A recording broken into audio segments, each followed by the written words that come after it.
Assalamualaikum warahmatullahi wabarakatuh.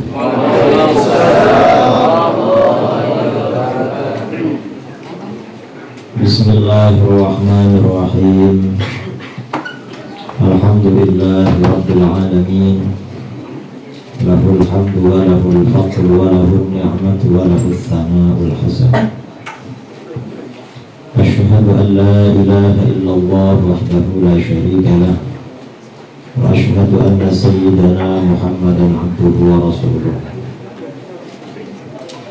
Wassalatu wassalamu al-atammanil akmalan ala sayyidina Muhammadin al-fatih lima ughliq wal khatim lima sabaqa nashrul haqq bil haqq wal hadi ila siratikal mustaqim wa ala alihi wa sahbihi haqqa qadrihi wa qadarihil azim. Amma ba'du.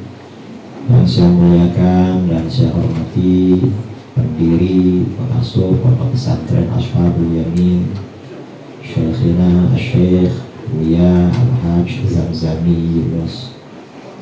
Semoga beliau dipanjangkan umur oleh Allah, diberikan kesehatan dan bisa mendidik kita semuanya. Kemudian juga Ketua Umum Pondok Pesantren Ashabul Yamin Al-Ustaz Akmal Hadi, para asatidz, para guru, dan juga rombongan kami dari Jawa, Kiai Ma'ruf, Gus Najib, Gus Ginanjar, dan dari adik para santri, putra maupun putri yang saya banggakan dan saya cintai. Alhamdulillah, pada siang kali ini walaupun disertai dengan mendung dan hujan, kita di ruangan ini agak terasa hangat. Mengapa terasa hangat? Karena hati kita ada keakraban. Kita ini hangat tuh karena perasaan. Mengapa? Kita ini satu ideologi, satu akidah. Akidah Ahlus Sunnah wal Jamaah. Dan di Padang, Sumatera Barat ini tokoh perti yang dikenal di seluruh Indonesia, almarhum Kiai Sirajuddin Abbas. Banyak orang NU mengira beliau NU karena buku-bukunya dijual di toko-toko NU di seluruh Indonesia. Gak taunya beliau orang perti. Tetapi perti dengan NU itu hanya beda baju, kalau isinya sama. Sama-sama Islam Ahlus Sunnah wal Jamaah, sama-sama Syafi'iyah, Asy'ariyah, Sufiyah, sama.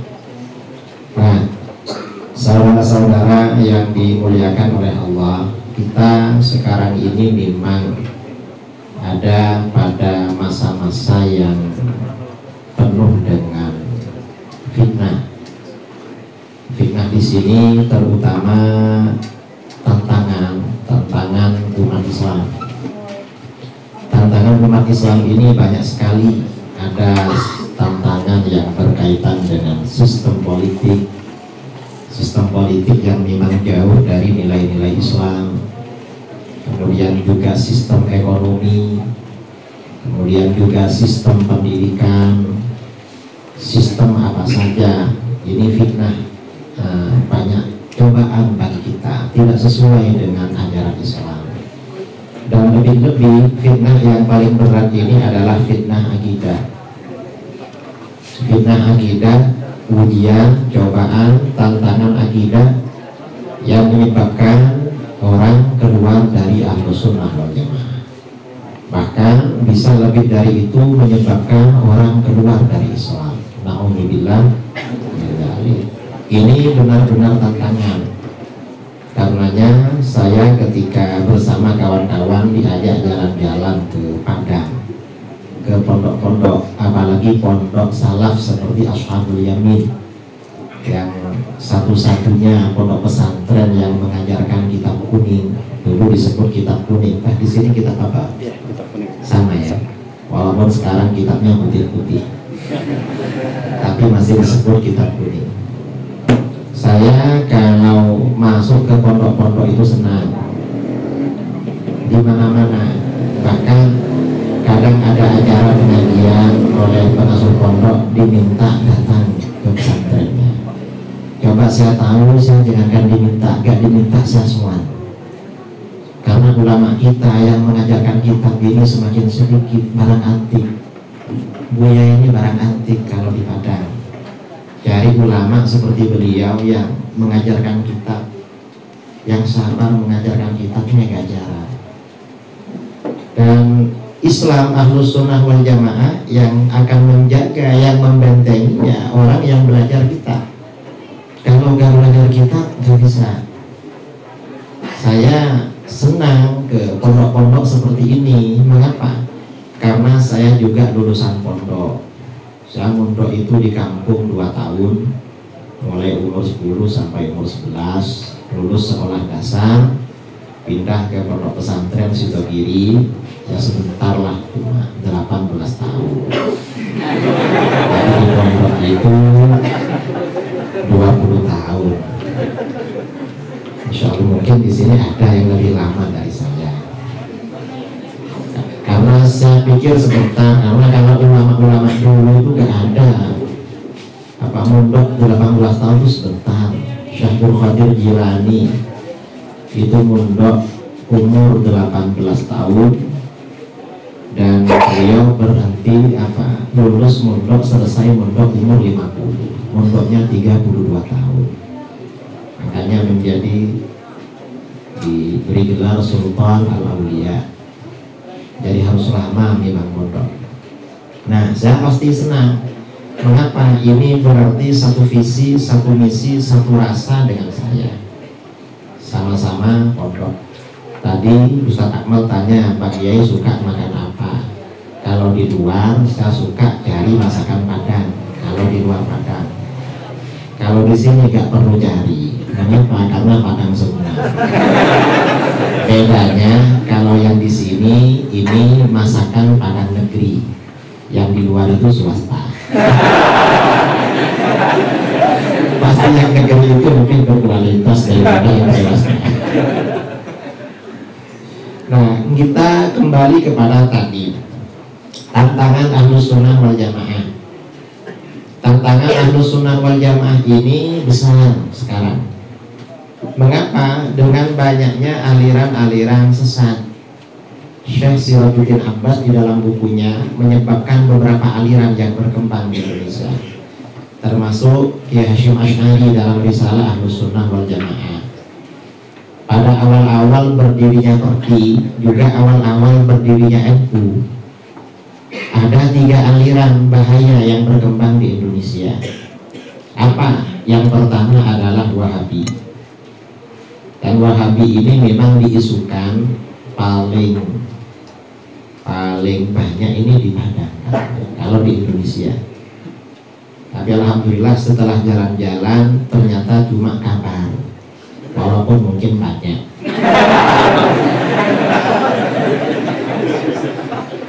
Ini Wahabi. Kemudian selain Wahabi yang juga aliran sesat berkembang, ini Syiah.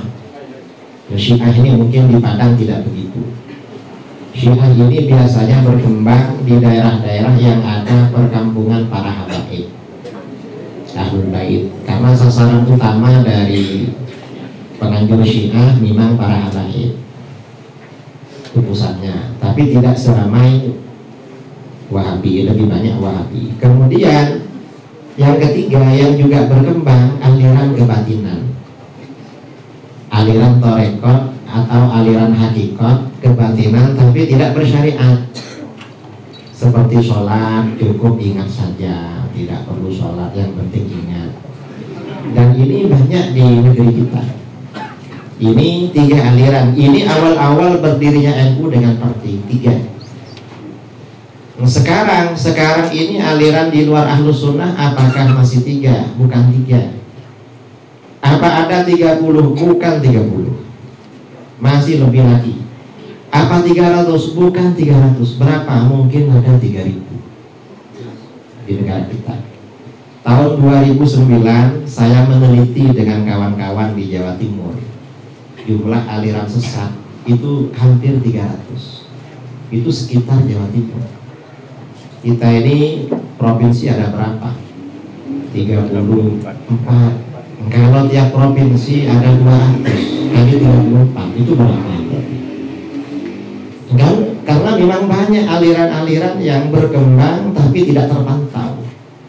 Orang-orang, para ulama sekitarnya tidak terpantau. Bahkan di daerah saya di Jember akhir-akhir ini, beberapa tahun kemarin, ada aliran itu pengikutnya nasional. Itu namanya, itu sudah puluhan tahun. Ada pendirinya itu ngaku jadi nabi. Ibadahnya pagi-pagi menghadap matahari. Nama agamanya Orhiba, olahraga hidup baru. Dan ini ternyata yang menjadi khalifah yang ngaku jadi nabi, yang jadi khalifahnya itu tinggal di perumahan. Di situ banyak pengurus NU. Dan saya rutin memberi pengajian di situ. Ada khalifahnya di situ. Baru terungkap akhir-akhir ini. Itu sudah puluhan tahun. Mungkin di daerah-daerah lain juga berkembang. Jadi banyak. Nah, selain tiga ini, Wahabi, Syiah, kebatinan, ini yang dulu. Sekarang yang juga berkembang di mana-mana itu HTI, Hizbut Tahrir.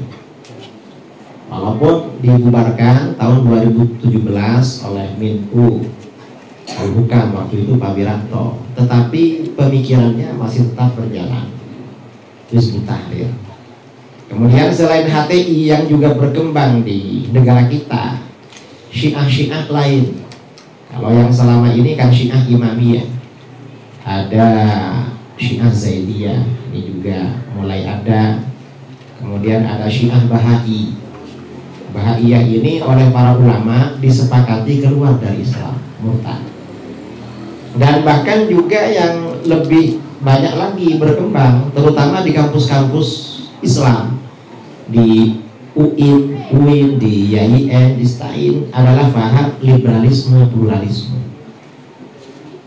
Dan ini banyak. Dan liberalisme pluralisme ini lebih bahaya daripada Wahabi dan Syiah.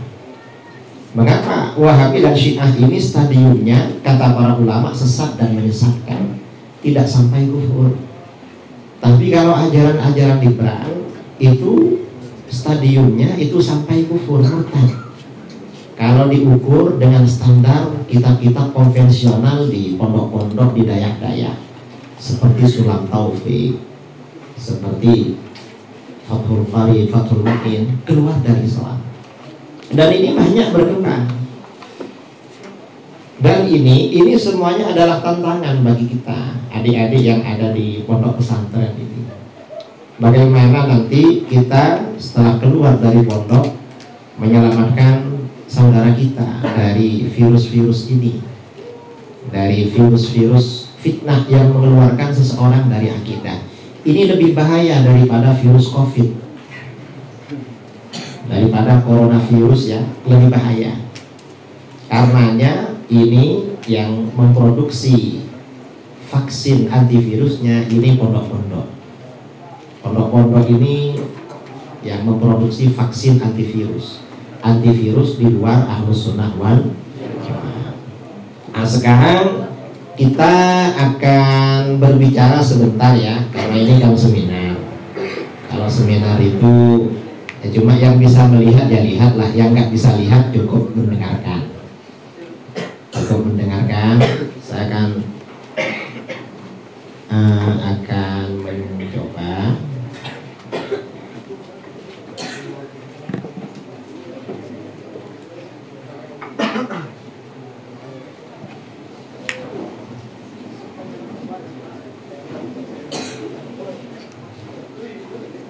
Nah, Ahlus Sunnah wal Jamaah, kita ini kan Ahlus Sunnah wal Jamaah. Ini sebenarnya anak-anak pondok sudah hafal. Cuma kita mereview kembali ini gimana sebenarnya. Ini penting berbicara Ahlus Sunnah, karena orang Wahabi juga mengaku Ahlus Sunnah, walaupun nggak punya jamaah. Kalau kita ini Ahlus Sunnah wal Jamaah, mereka nggak punya jamaah tapi ngaku Ahlus Sunnah. Kalau punya jamaah itu jamaahnya dari mana-mana ngumpul. Kita ini cukup jamaah tahlil, jamaah yasinan sudah penuh di kampung-kampung. Nah, Ahlus Ahlus sunnah wal jamaah itu sebenarnya apa? Ahlus sunnah wal jamaah merupakan istilah yang terbentuk dari 3 kalimat. Ahlun, as-sunnah, al-jamaah. Kita akan mengetahui siapa ahlus sunnah wal jamaah setelah mengetahui makna satu persatu dari ketiga kalimat ini. Ini yang perlu kita tahu. Orang Wahabi, kita ini ahlus sunnah, ditanyakan dia, ahlun itu apa artinya? Sunnah artinya apa? Jamaah artinya apa? Nah, ahlun secara bahasa kata para ulama memiliki beberapa makna. Ada yang bermakna keluarga, ahlul bait, keluarga dalam rumah tangga. Ada yang bermakna pengikut, ahlus sunnah, pengikut sunnah. Ada yang bermakna penduduk, ahlul jannah, penduduk surga. Ahlu Padang, penduduk Padang. Ahlu Minang, penduduk Minang. Nah, dari ketiga makna ini yang paling sesuai adalah makna kedua. Ahlun artinya pengikut, ahlus sunnah, pengikut sunnah. Ahlul kitab, pengikut alkitab. Ahlul bid'ah, pengikut bid'ah. Kemudian sunnah. Sunnah ini maknanya apa? Sunnah ini secara bahasa artinya jalan, tapi maksudnya bukan jalan raya, bukan jalan aspal, bukan jalan udara, bukan. Ini maksudnya jalan hidup. Ini secara bahasa. Kalau secara syar'i, sunnah artinya jalan yang diridhoi oleh Allah, berarti jalan hidup. Jalan yang diridhoi oleh Allah yang menjadi laluan dalam agama dan telah dilalui oleh Rasulullah SAW atau orang yang menjadi teladan, menjadi panutan dalam agama seperti para sahabat radhiyallahu anhum. Maaf ya, ini bahasa Melayu. Tapi paham bahasa Melayu. Ini bahasa Malaysia. Keliru bukannya.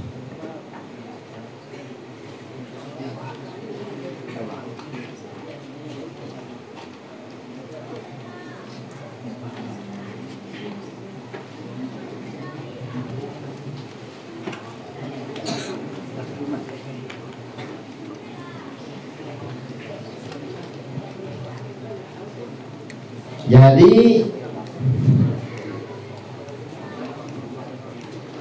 secara syar'i sunnah adalah jalan yang diridhoi oleh Allah Subhanahu wa taala, yang menjadi pijakan dalam agama dan telah dilalui oleh Rasulullah SAW atau orang yang menjadi panutan dalam agama seperti para sahabat radhiyallahu anhum. Itu definisi sunnah. Ini seperti dikatakan oleh Hadratus Syekh Hasyim Asy'ari dalam bukunya Risalah Ahlus Sunnah wal Jamaah. Kata beliau, as-sunnah lughatan at-tariqah wa syar'an walau ghairu mardiyah wa syar'an ismun bil tariqatil mardiyah al-maslukati fid din salakaha Rasulullah sallallahu alaihi wasallam aw ghairuhu mimman huwa alamun fid din ka sahabah radhiyallahu anhu. Ini definisi sunnah. Jadi definisi sunnah itu, sunnah yang terdapat dalam istilah Ahlus Sunnah wal Jamaah itu berbeda dengan definisi sunnah yang ada dalam ilmu fikih, ilmu usul fikih, ilmu hadis, ilmu sirah. Beda. Kalau dalam ilmu hadis, usul fikih, sunnah itu kullu ma jaa 'anil Nabi sallallahu alaihi wasallam min qaulin aw fi'lin aw takrir. Apa saja yang datang dari Nabi sallallahu alaihi wasallam, baik berupa ucapan, perbuatan maupun pengakuan, itu namanya sunnah. Itu menurut ilmu hadis. Kalau sirah nabawiyah ditambah lagi awasfin atau sifat kepribadian Nabi, itu sunnah. Kalau ilmu fikih lebih gampang lagi, ma yusabu ala fi'liha wa la yu'aqabu ala tarkiha. Sesuatu yang diberikan pahala karena mengerjakan dan tidak disiksa sebab meninggalkan. Itu ilmu fikih. Nah, yang dimaksud sunnah dalam istilah Ahlus Sunnah bukan itu. Bukan yang ada di dalam ilmu hadis, bukan yang ada di dalam ilmu fikih. Tapi ya ini tadi, jalan hidup ismun lit tariqatil mardiyah. Ini Ahlus Sunnah wal Jamaah. Ini definisi sunnah. Karena orang-orang Wahabi memaksakan diri sunnah ini maksudnya sunnah yang ada di dalam hadis. Bukan itu maksudnya istilah para ulama. Kemudian jamaah. Jamaah ini secara bahasa artinya apa? Adadu kulli syai'in wa kathratuhu. Sekumpulan apa saja dan jumlahnya banyak.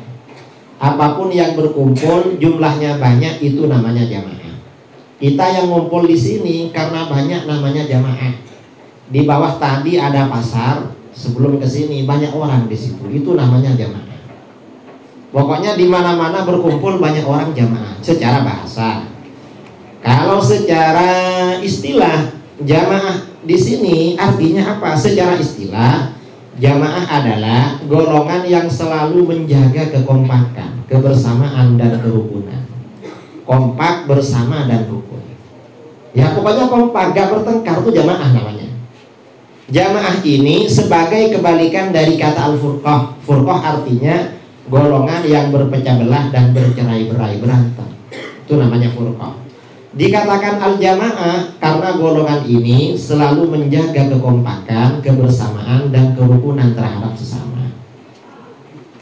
Meskipun terjadi perbedaan pendapat di kalangan mereka, perbedaan tersebut tidak melahirkan sikap saling membid'ahkan, memfasikkan, menyesatkan dan mengkafirkan. Walaupun berbeda, tapi perbedaan tidak merusak hubungan. Imam Syafi'i dalam ribuan masalah berbeda dengan gurunya sendiri Imam Malik. Imam Malik ribuan masalah berbeda dengan Imam Abu Hanifah. Imam Ahmad ribuan masalah berbeda dengan Imam Syafi'i. Ini beda mazhab. Jangankan beda mazhab, satu mazhab saja.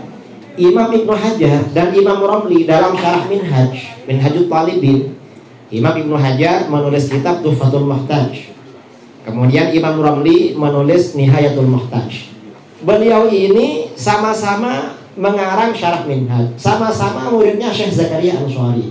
Perbedaannya hampir 2000 masalah, hampir 2000. Padahal ini satu mazhab. Kadang-kadang satu masalah di dalam mazhab Syafi'i qaulnya sampai 5.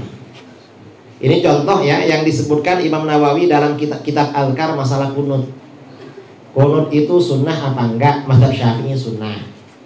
Kemudian kalau berjamaah, kunut ini bacaannya imam jahar atas sir.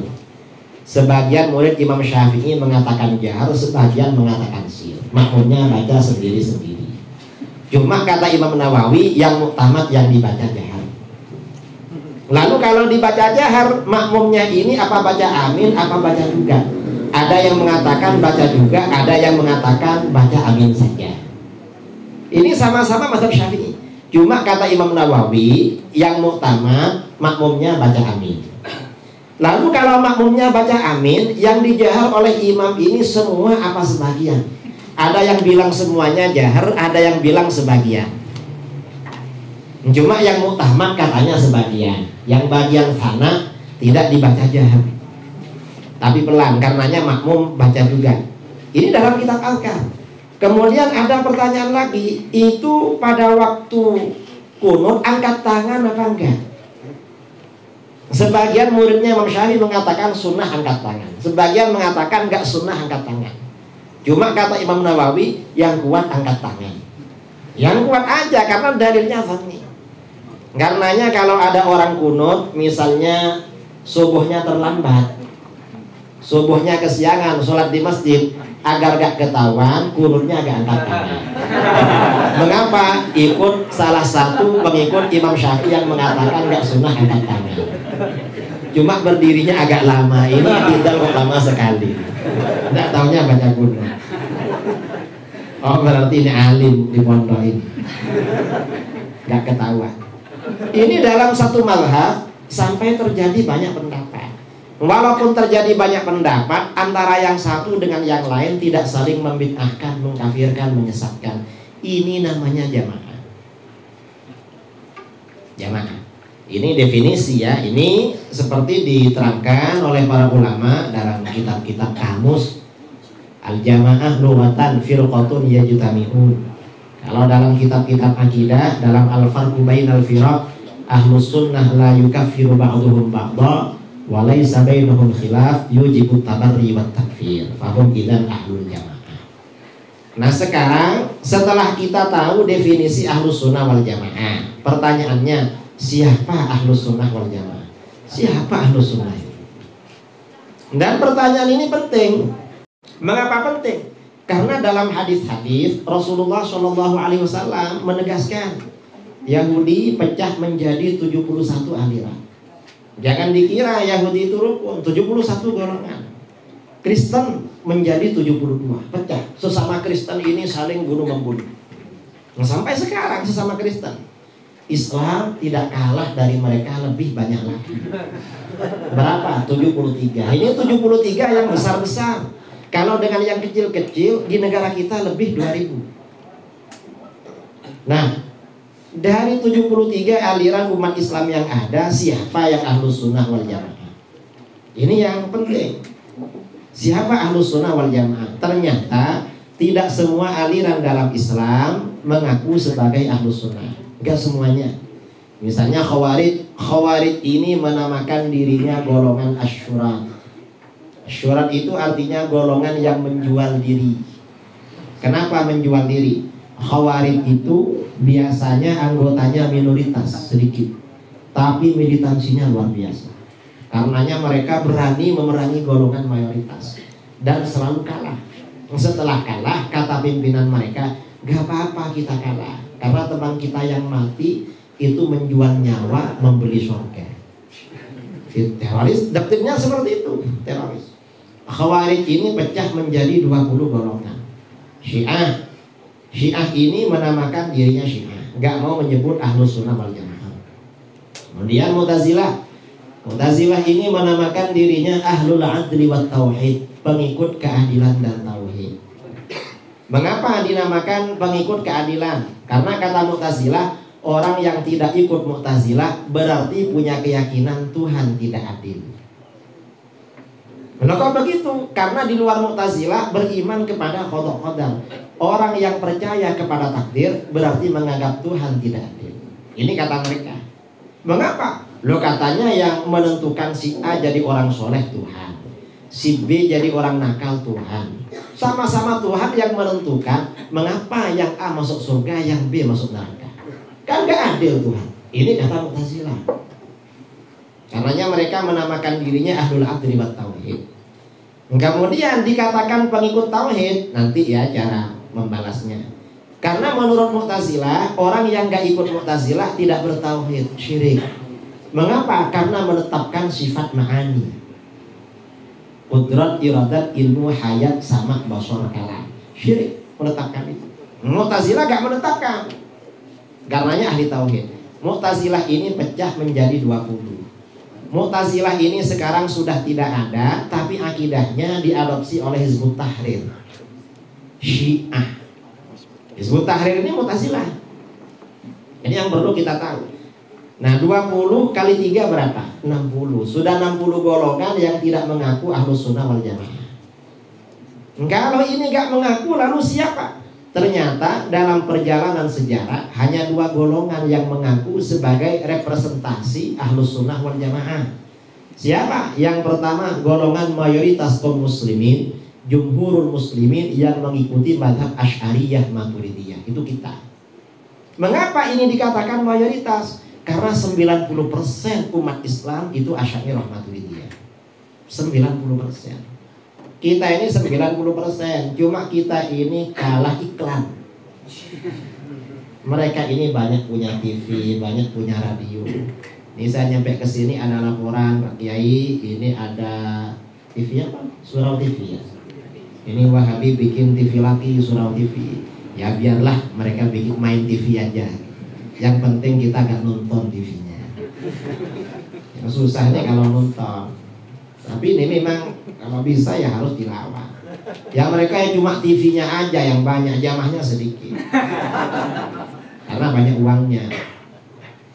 Yang kedua yang juga mengaku Ahlus Sunnah, ini kelompok minoritas yang mengikuti alur pemikiran Syekh Ibnu Taimiyah. Yang dewasa ini dikenal dengan nama Wahabi dan Salafi. Ini yang juga ngaku Ahlus Sunnah. Karenanya kalau ada buku, ada ceramah di TV, di radio, ada kitab judulnya Ahlus Sunnah wal Jamaah, kalau bukan kita berarti Wahabi. Kalau bukan Wahabi berarti kita. Mengapa? Ya karena 2 orang ini, 2 golongan ini yang memang saling memperebutkan Ahlus Sunnah wal Jamaah yang asli. Kalau menurut kita Kita Ahlus Sunnah, Wahabi bukan. Menurut Wahabi juga begitu. Kita Ahlus Sunnah, kamu penyembah kuburan. Begitu. Ini kata mereka. Ya gak apa-apa, tapi kalau berani ketemu, diajak ketemu gak mau. Ini mereka, diajak ketemuan aja gak mau. Ini Ahlus Sunnah. Nah, antara kelompok pertama dengan kelompok kedua ini terjadi perbedaan. Dan perbedaannya radikal. Jangan dikira kita berbeda dengan Wahabi hanya soal maulid, soal ziarah kubur, soal tahlil, soal selamatan kematian, soal yasinan, apalagi. Bukan cuma itu, akidahnya kita beda.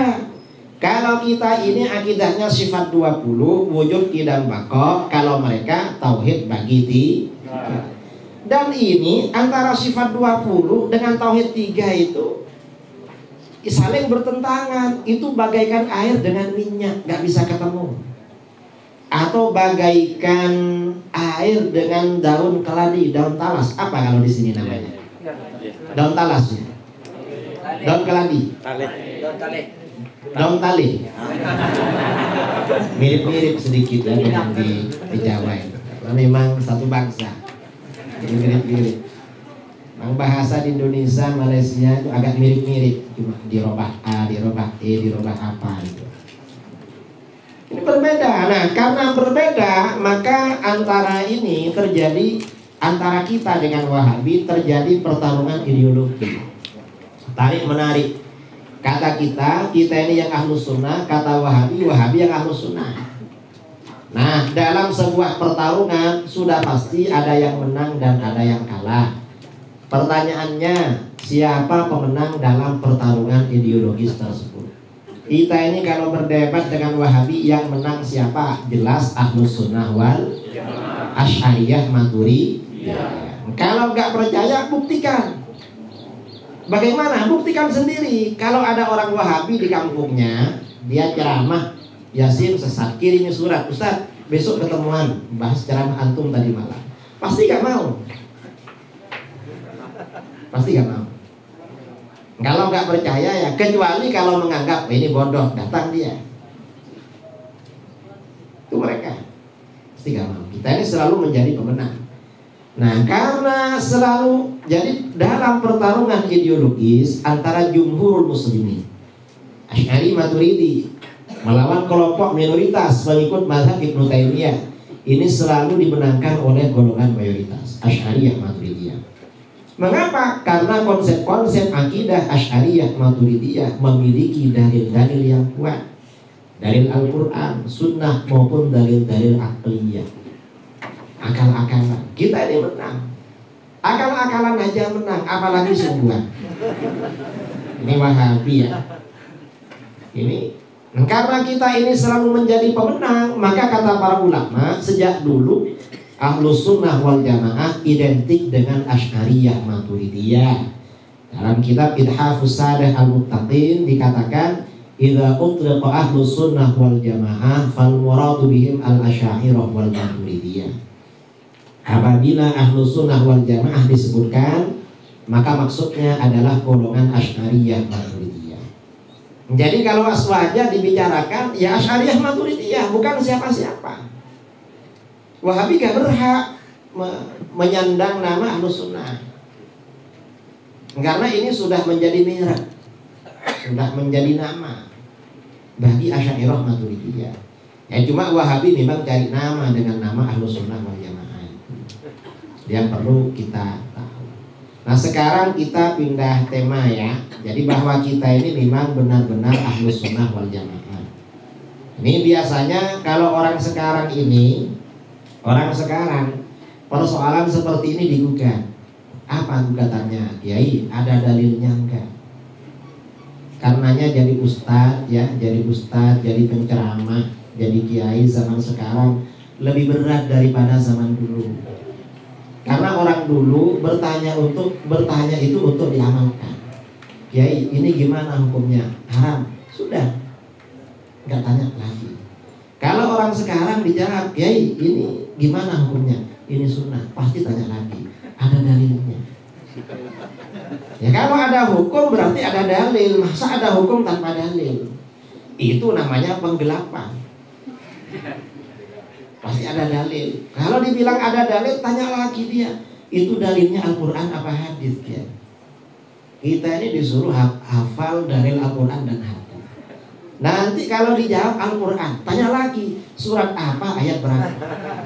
Padahal kadang yang tanya belum bisa baca Quran. Belum bisa. Saya ini pernah ngisi ceramah di Denpasar tahun 2013 ya, tentang zikir nyaring habis sholat. Lalu ada orang Wahabi bilang, Kiai, pokoknya zikir nyaring habis sholat itu haram. Loh kenapa haram? Al-Quran yang mengharamkan. Di Al-Quran ada ayat mengharamkan zikir nyaring habis sholat. Di mana itu? Kata dia Al-A'raf ayat 8. Gimana bunyi ayatnya? Ya pokoknya Al-A'raf ayat 8. Ternyata dia belum bisa baca Quran. Kita ini capek, jadi suruh buka sendiri, suruh pahami sendiri. Dia gak paham, cuma hafal nomor ayatnya. Untungnya surat Al-A'raf. Gimana kalau suratnya ini Al-Ikhlas ayat 8? Kan keliru, karena gak sampai 8 itu. Ini kalau dijawab dari hadis, tanya lagi, itu hadisnya riwayat Bukhari Muslim apa bukan?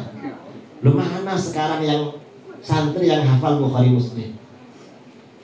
Kalau dibilang bukan Bukhari Muslim, ini riwayat Abu Dawud, tanya lagi itu sahih apa enggak?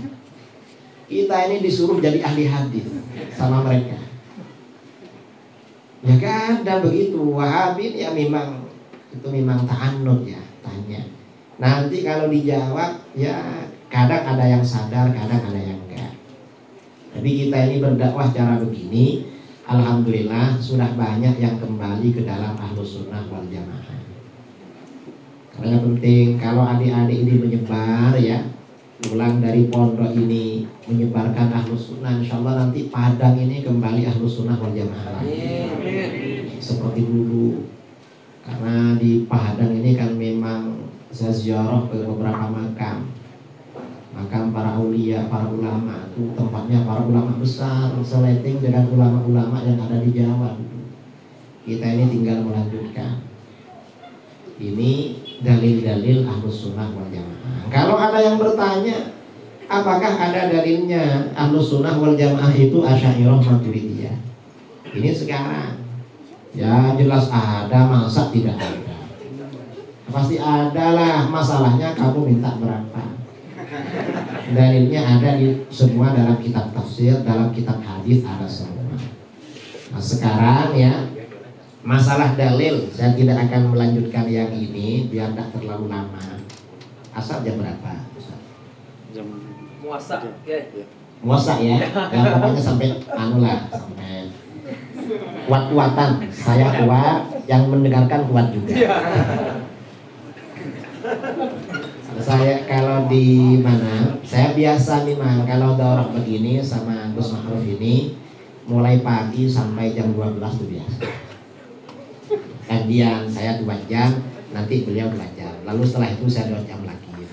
Habis itu beliau 2 jam lagi. Biasa seperti itu. Jadi jangan khawatir. Yang penting yang mendengarkan siang. Nah, kalau ada yang tanya apa dalilnya Ahlus Sunnah wal Jamaah, di dalam Al-Quran Allah Subhanahu wa ta'ala berfirman, kuntum khaira ummatin ukhrijat linnas ta'muruna bil ma'ruf wa tanhauna 'anil munkar wa tu'minuna billah. Kamu adalah sebaik-baik golongan. Kalian adalah sebaik-baik golongan yang dikeluarkan bagi umat manusia. Umat Islam ini adalah golongan terbaik. Khairu ummah, benar kata MC tadi. Umat Islam ini khairu ummah, golongan terbaik. Itu dibandingkan dengan siapa? Apakah dibandingkan orang Kristen, orang Yahudi, orang Hindu, orang Buddha, orang Konghucu, orang Majusi yang ada sekarang? Bukan dibandingkan mereka. Gak bisa dibandingkan dengan orang kafir. Orang kafir gak ada nilainya di hadapan Allah. Yang dimaksud umat Islam ini umat terbaik, maksudnya umatnya Rasulullah lebih mulia, lebih utama daripada umatnya para nabi terdahulu yang masih bersih berjalan di atas ajaran tauhid. Ini umatnya Rasulullah. Mengapa umatnya Rasulullah lebih bersih daripada lebih utama daripada orang dulu? Apakah karena paling banyak amalnya, paling banyak ibadahnya? Bukan karena itu. Kalau ukurannya banyak ibadah, banyak amal, orang-orang dulu, umat-umat para nabi terdahulu 30 kali lipat lebih banyak ibadahnya daripada umatnya Rasulullah. Mengapa 30 kali lipat? Mereka ini secara usianya panjang-panjang. Umatnya Nabi Adam rata-rata 2000 tahun ke atas usianya. Itu umatnya Nabi Adam. Tinggi badannya 30 meter, besarnya 3,5 meter. Itu umatnya Nabi Adam. Umurnya lama, orangnya kuat-kuat. Jadi ya ibadahnya kuat lama. Nabi berikutnya oleh Allah dikurangi. Sudah semakin pendek usianya, semakin kecil orangnya. Nabi berikutnya dikurangi lagi. Nabi berikutnya kurang lagi sampai Nabi kita usianya berapa? 63. Dan tingginya kalau orang Indonesia gak sampai 3 meter. Kita ini rata-rata berapa? 1,70 meter, 1,80 meter, 1,60 meter. Ini kita. Nah, tapi walaupun begitu, kita ini lebih utama 30 kali daripada umatnya para nabi terdahulu. Mengapa? Di dalam ayat tersebut dikatakan ta'muruna bil ma'ruf wa tanhauna 'anil munkar. Kamu selalu amar ma'ruf nahi munkar, selalu menyuruh kebaikan, selalu mencegah dari kemungkaran. Ini umat Islam. Umat Islam itu dimanapun berada, pasti ada yang mengajak bikin pondok, ada yang ngajak bangun masjid, ngajak berjamaah, ngajak bikin surau. Dan kalau ada kemungkaran, pasti ada yang protes. Misalnya ada tokoh salah menerangkan jilbab, habis itu di medsos di mana sudah ramai. Mengapa? Ini karakter umat Islam. Beda dengan umat-umat terdahulu. Kalau umat sebelumnya dicela di dalam Al-Quran, kanu la yatanahawna 'an munkarin fa'aluh.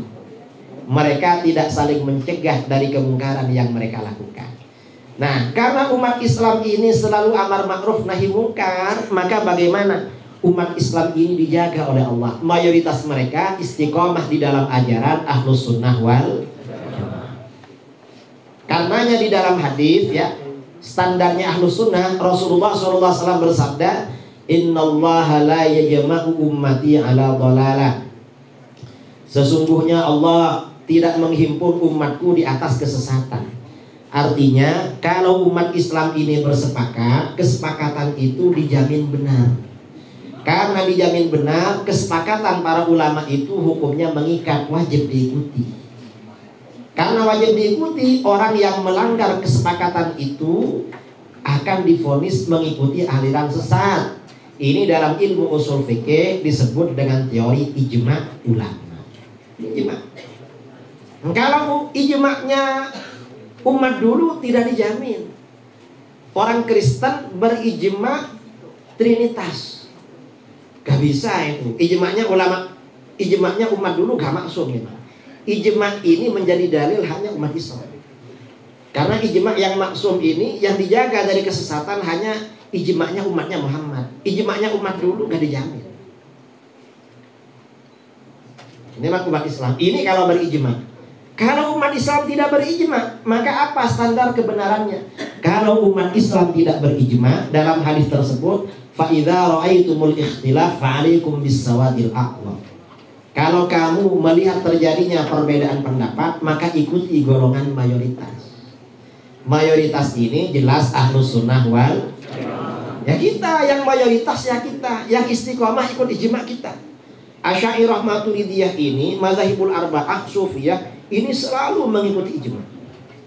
Kalau di luar Ahlus Sunnah, Mu'tazilah gak mau pada ijma', Syiah apalagi, Khawarij gak mau pada ijma', Wahabi ini kalau ada ijma' sesuai dengan ajaran mereka bilang ini ijma'. Tapi kalau ajaran mereka berbeda dengan ijma', mereka akan menjadi pura-pura dalam perahu, pura-pura tidak tahu. Karenanya Wahabi dulu melanggar ijma dalam 150 masalah. Sekarang sudah lebih banyak dari itu. Banyak melanggar ijma. Dan Wahabi ini kelompok mayoritasnya kita. Jadi mayoritas ini menjadi standar kebenaran. Mengapa mayoritas menjadi standar kebenaran? Karena umat Islam umat terbaik. Sebagai umat terbaik dalam kelompok mayoritas ini pasti banyak mayoritas ulama. Mayoritas ulama pasti Asy'ariyah Maturidiyah. Mayoritas ulama ini telah melakukan verifikasi, penelitian terhadap dalil-dalil Ahlus Sunnah. Kalau ada apa-apa pasti dikaji oleh para ulama, ditegur kalau salah. Ini dalil Ahlus Sunnah wal Jamaah. Karenanya kelompok minoritas gak bisa melawan golongan mayoritas, pasti digulung, pasti kalah. Ini ta'muruna bil ma'ruf wa tanhauna 'anil. Kemudian ayat kalimat berikutnya, wa tu'minuna billah. Kamu senantiasa beriman kepada Allah.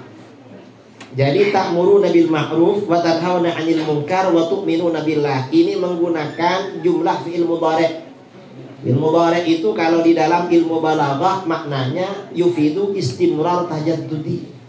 Apa istimrar tajaddudi? Terus menerus dan selalu dilakukan. Artinya apa? Umat Islam itu akan selalu amar ma'ruf nahi munkar, akan senantiasa beriman kepada Allah. Artinya apa? Umat Islam ini imannya dijaga oleh Allah. Siapa yang dijaga? Mayoritas umat Mayoritas umat Islam gak akan syirik. Mayoritas umat Islam tidak akan kafir. Kalau ada kelompok minoritas mensyirikkan mayoritas umat Islam, mengkafirkan mayoritas umat Islam, berarti orang ini bukan golongan Ahlus Sunnah wal Jamaah. Mengapa? Dia gak ngerti keutamaan umat Islam sebagai umat terbaik yang mendapat garansi dari Allah bahwa umat Islam senantiasa beriman. Karenanya di dalam hadis Rasulullah SAW bersabda, inni lastu akhsha alaikum an tusyriku ba'di. Sesungguhnya aku tidak khawatir kalian akan syirik sepeninggalku. Bahwa umat Islam ini tidak akan syirik, Rasulullah gak khawatir. Gak khawatir. Maksudnya siapa? Mayoritas gak akan syirik. Walakinni akhsha alaikumud dunya antanafasu fiha. Tetapi aku khawatir pada urusan dunia pada kalian. Kalian berlomba-lomba soal dunia. Karena kalian berlomba-lomba soal dunia, fatak tatilu, kamu saling bunuh-membunuh. Karena kamu saling membunuh-membunuh, fatahliku kama halaka man kana qablakum. Kamu binasa seperti orang-orang sebelum kamu binasa. Sebelum bunuh-membunuh ini, umat Islam ini gak langsung membunuh, tapi doktrin dulu. Apa doktrinnya? Itu kafir syirik. ISIS itu mengapa membunuh umat Islam di Syria, umat Islam di Irak? ISIS ini orang Wahabi. Wahabi belum tentu ISIS, tapi ISIS pasti akidahnya Wahabi. Mengapa? Karena dalam pemikiran mereka di luar Wahabi itu orang kafir, orang syirik. Dikafirkan. Karena sudah kafir, karena sudah syirik, mereka pegang pistol, pegang tembak, ya ditembak semua. Ahlus Sunnah gak punya pistol, gak punya tembak. Kalau dulu orang Ahlus Sunnah masih banyak yang soleh-soleh kebal, kena senjata. Sekarang ini gak kebal, akhirnya mempan sekarang ini. Ini masalahnya. Ini dalil Ahlus Sunnah wal Jamaah. Jadi gak akan syirik, gak akan kafir. Ini yang poin pertama. Kemudian poin berikutnya ya, ini kita agak cepat ya, tentang sifat 20. Saya akan berbicara tentang sifat 20. Mengapa berbicara sifat 20? Karena sifat 20 ini banyak menjadi pertanyaan. Sifat 20 ini menjadi persoalan. Sifat 20 ini kan akidah Ahlus Sunnah wal. Saya dulu ketika di pondok tidak ada kawan-kawan yang bertanya kritis tentang sifat 20. Setelah pulang dari pondok, sebagian kawan yang duluan keluar dari pondok jadi kiai tanya pada saya, "Kiai, apa? Kenapa sifat wajib bagi Allah itu 20?" baru ada setelah pulang. Saya tanya pada beliau, loh sampean minta berapa? Kok tanya 20? Enggak minta berapa. Tapi kok tanya begitu? Maksudnya kenapa bukan 17, bukan 21, bukan 25, kok 20? Apa dibikin 20 ini biar kalau dinyanyikan jadi pujian, lagunya enak. Wujud kidam baqa mukhalafatu lil hawadisi yamuhu bi nafsihi wahdaniyat qudrat iradat ilmu hayat sama basar kalam qadiran muridan aliman hayyan sami'an basiran mutakalliman. Biar tidak ngantuk baca bersama. Bismillahirrahmanirrahim. Wujud tidak baqa lafatul hawadisi qiyamuhu binafsi wahdaniyat qudrat iradat ilmu hayat sama basar kalam qadiran muridan aliman hayyan sami'an basiran mutakalliman. Ini kalau dibaca semua 20 lagunya enak. Coba kurangi 1, pasti gak enak. Atau tambah lagi 1, pasti bingung yang mau menyanyikan. Ini ada orang mengira lebih dulu lagunya daripada isinya. Padahal isinya duluan. Yang ada lagu begitu cuma di Indonesia. Di luar itu mungkin gak ada lagu begitu. Coba ada pasti direkam sama Gus Ginanjar. Beliau suka keliling kemana-mana. Ini sifat 20. Ada lagi yang bertanya tentang sifat 20. Kenapa sifat wajib bagi Allah 20? Nah terus, kan Asmaul Husna jumlahnya 99. Mana yang 79? Nah, sama Wahabi dibilang, wah itu korupsi. Karena 99 kok jadi 20? Ya karena mereka gak paham. Kalau Wahabi beda lagi. Ada Wahabi pernah bilang pada saya, Pak Kiai, sifat 20 itu bukan dari Islam. Dari mana? Itu dari orang-orang ahli filsafat Yunani. Saya bilang pada dia, kalau ahli filsafat Yunani beriman dengan sifat 20, berarti mereka bertauhid. Kalau Wahabi gak percaya pada sifat 20, berarti komunis. Gak percaya wujudnya Allah, komunis. Gak percaya kidamnya Allah, PKI. Gak percaya pokoknya Allah, PKI. Ya Wahabi itu asal ngomong, gak tahu. Nah, kita ini perlu tahu juga. Khawatir kita ditanya, dan agar bisa menjelaskan secara filosofi kepada masyarakat. Mengapa sifat wajib bagi Allah itu 20? Apa tujuan sifat wajib 20? Tujuan sifat wajib 20 itu oleh para ulama dibikin, yang pertama mengantarkan kita makrifat kepada Allah. Kita ini wajib makrifat kepada Allah. Awwalu wajibin alal insani ma'rifatul ilahi bistiqam. Kewajiban pertama kepada setiap manusia makrifat kepada Allah secara yakin. Di dunia kita gak bisa melihat Allah, sementara makrifat wajib. Maka makrifat itu melalui sifat-sifatnya, dan itu sifat 20. Kalau tauhid 3 gak bisa mengantarkan makrifat, gak bisa. Sifat 20 ini yang mengantarkan, yang pertama. Yang kedua, sifat 20 ini merupakan konsep yang benar tentang ketuhanan sesuai dengan dalil-dalil Al-Quran, hadis, dan ijma. Ini sesuai. Yang ketiga, sifat 20 ini sebagai respon, jawaban terhadap penyimpangan aliran-aliran di luar Ahlus Sunnah wal Jamaah tentang ketuhanan.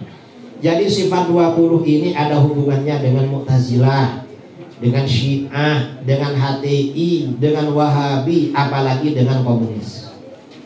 Karena semua ini hubungannya, jangan dikira gak ada hubungannya.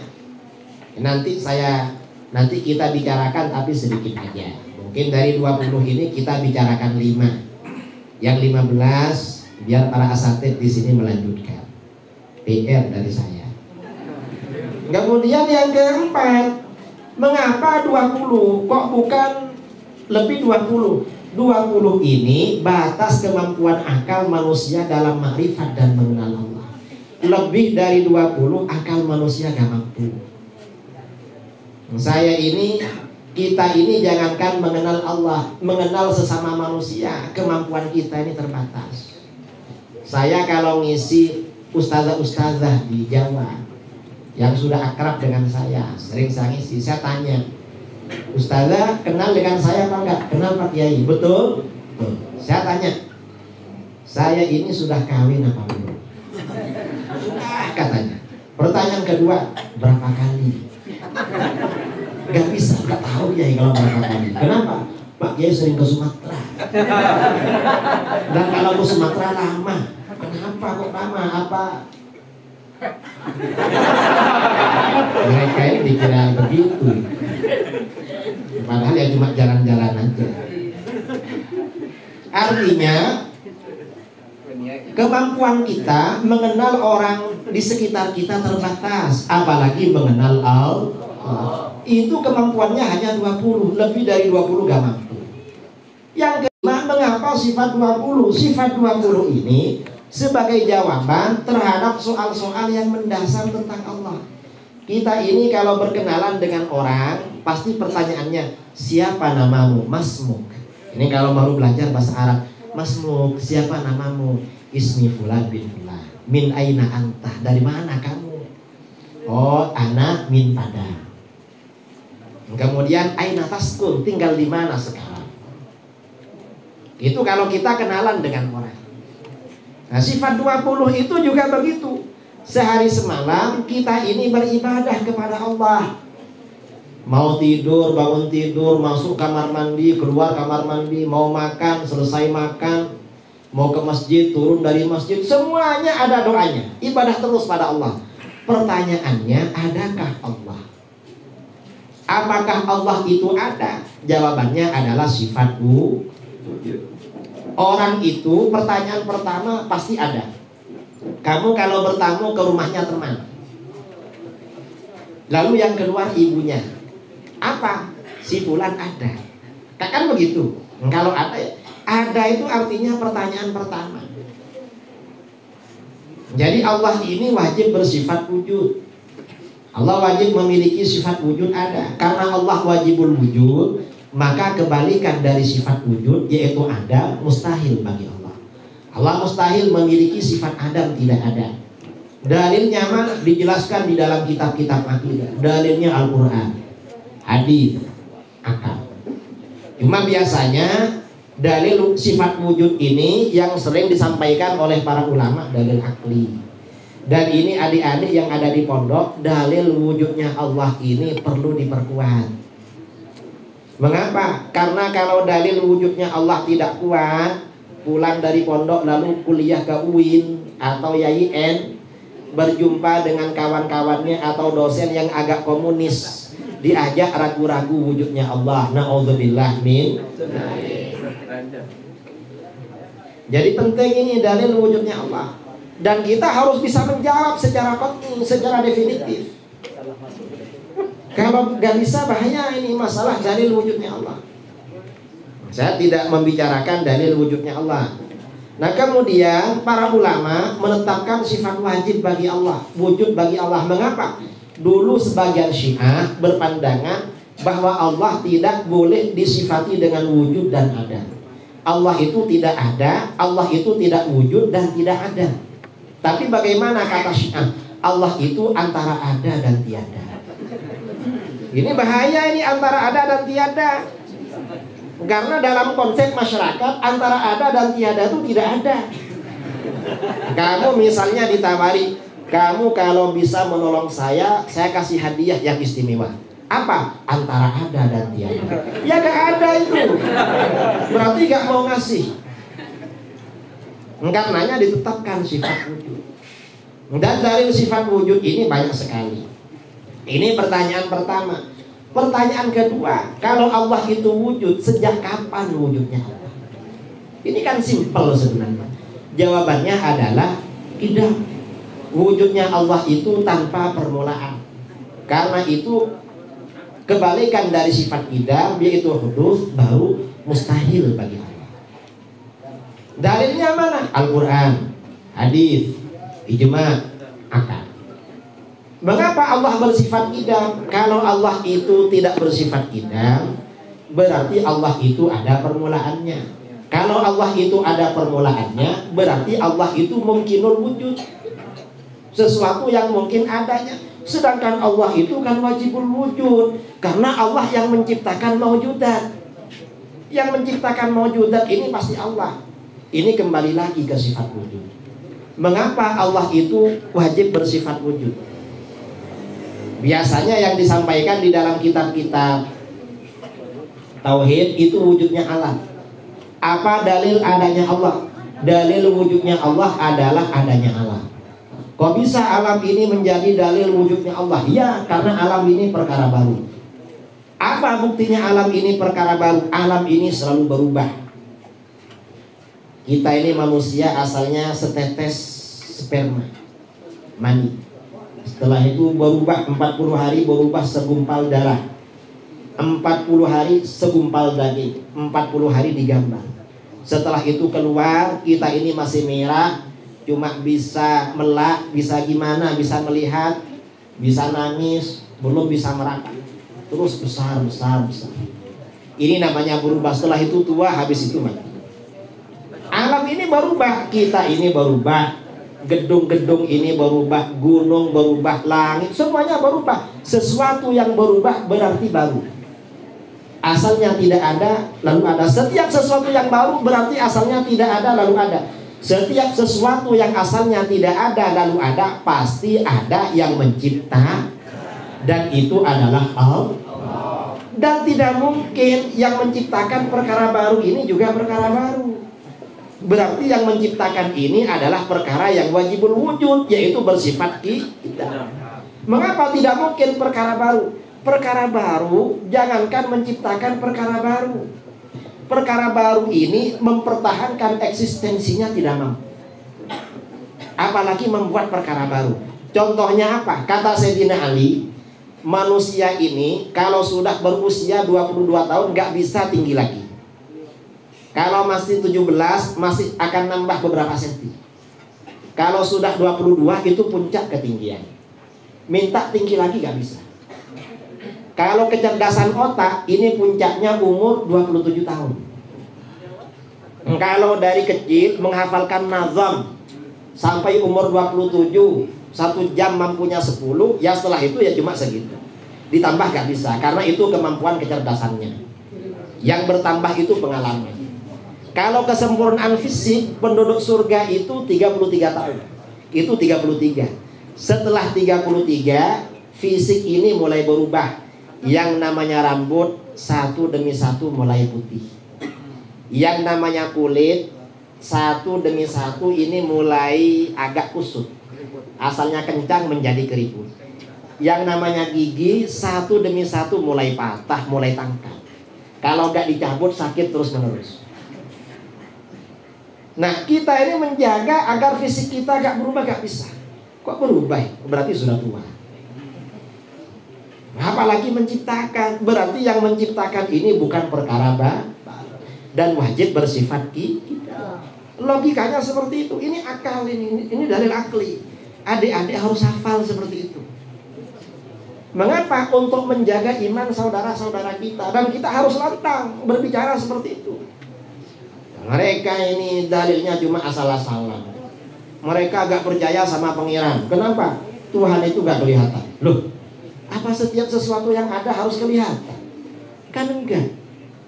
Kita ini punya HP, ada pulsanya apa enggak? Gak kelihatan pulsa. Tahu-tahu nelpon berlama-lama gak bisa nelpon. Wah, habis. Wah, gak habis ini. Kenapa? Gak kelihatan. Loh, gak bisa.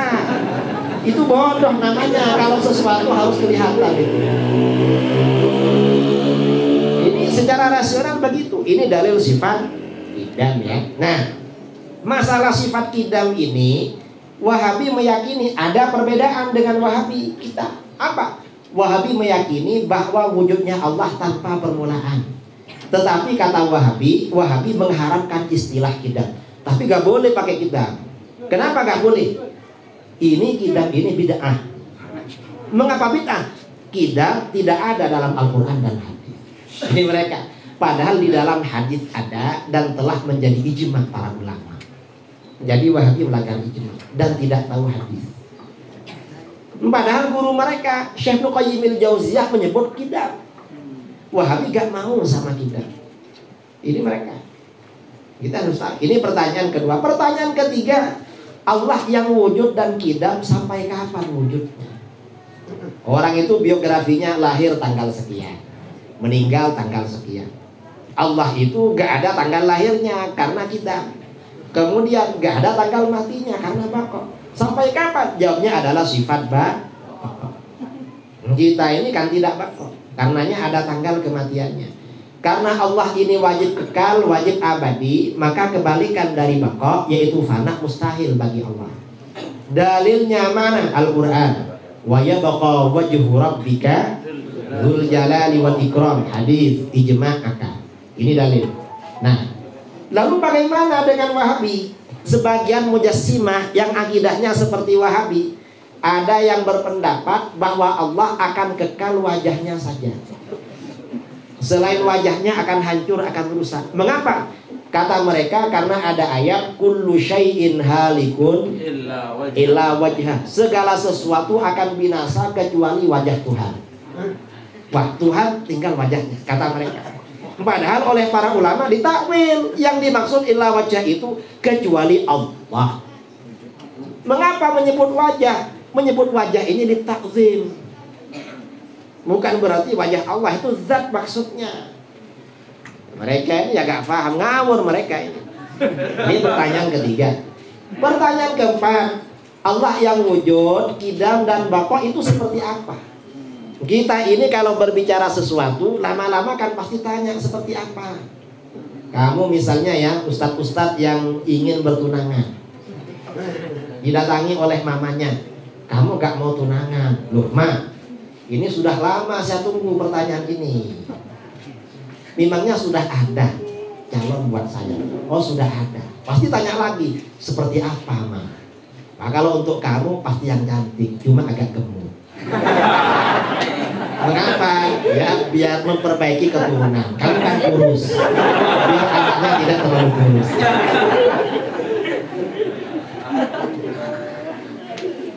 Nah, orang itu pasti bertanya, apa saja seperti apa? Kalau Allah ditanya seperti apakah Allah, jawabnya adalah mukhalafatu bil hawadits. Allah itu tidak serupa dengan apapun perkara yang baru. Karenanya kebalikan dari mukhalafatul hawadits mustahil bagi Allah. Mumatsatul hawadits, Allah serupa atau sama dengan perkara baru. Dalilnya mana? Al-Qur'an, hadis, ijma' akal. Kalau di dalam Al-Quran laisa kamitslihi, tidak ada sesuatu apapun yang serupa dengan Allah. Kenapa gak ada yang serupa dengan Allah? Kalau Allah serupa dengan perkara yang baru, berarti Allah juga baru. Karena setiap sesuatu pasti memiliki hukum yang sama dengan apa yang serupa dengannya. Sedangkan Allah wajib bersifat qidam, wujudnya tanpa permulaan, berarti Allah tidak serupa dengan perkara baru. Laisa kamitslihi syai'. Karenanya kata para ulama, kullama khatara bibalik wallahu bi khilafi dzalik. Setiap sesuatu yang terlintas dalam pikiran kamu, Allah gak sama dengan itu. Mengapa? Yang terlintas dalam pikiran kita itu perkara baru. Yang terlintas dalam pikiran manusia tidak akan keluar dari apa yang pernah dia lihat, walaupun tidak ada di alam nyata.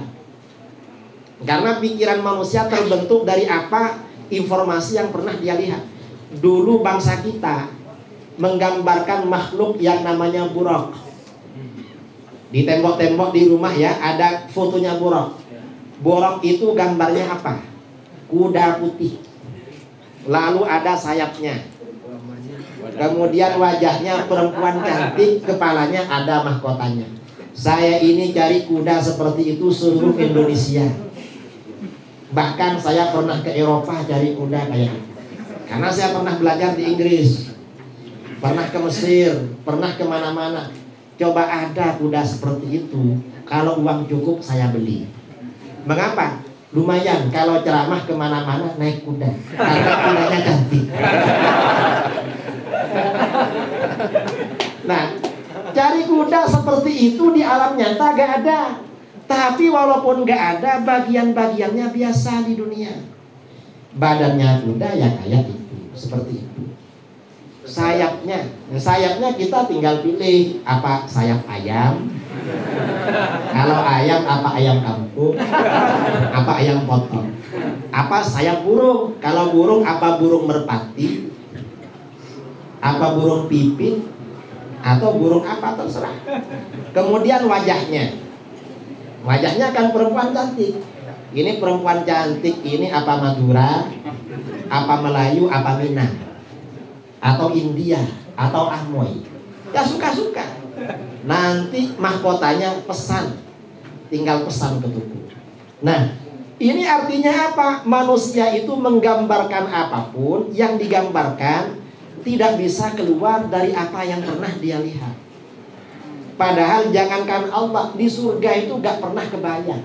Surga itu di dalam hadis gambarannya mala ainun ra'at. Keindahan surga itu adalah keindahan yang tak pernah terlihat oleh mata. Kita ini bingung, kita kemana-mana kalau laki-laki sering melihat wanita cantik. Katanya gak seperti ini, kayak apa kalau gak seperti ini?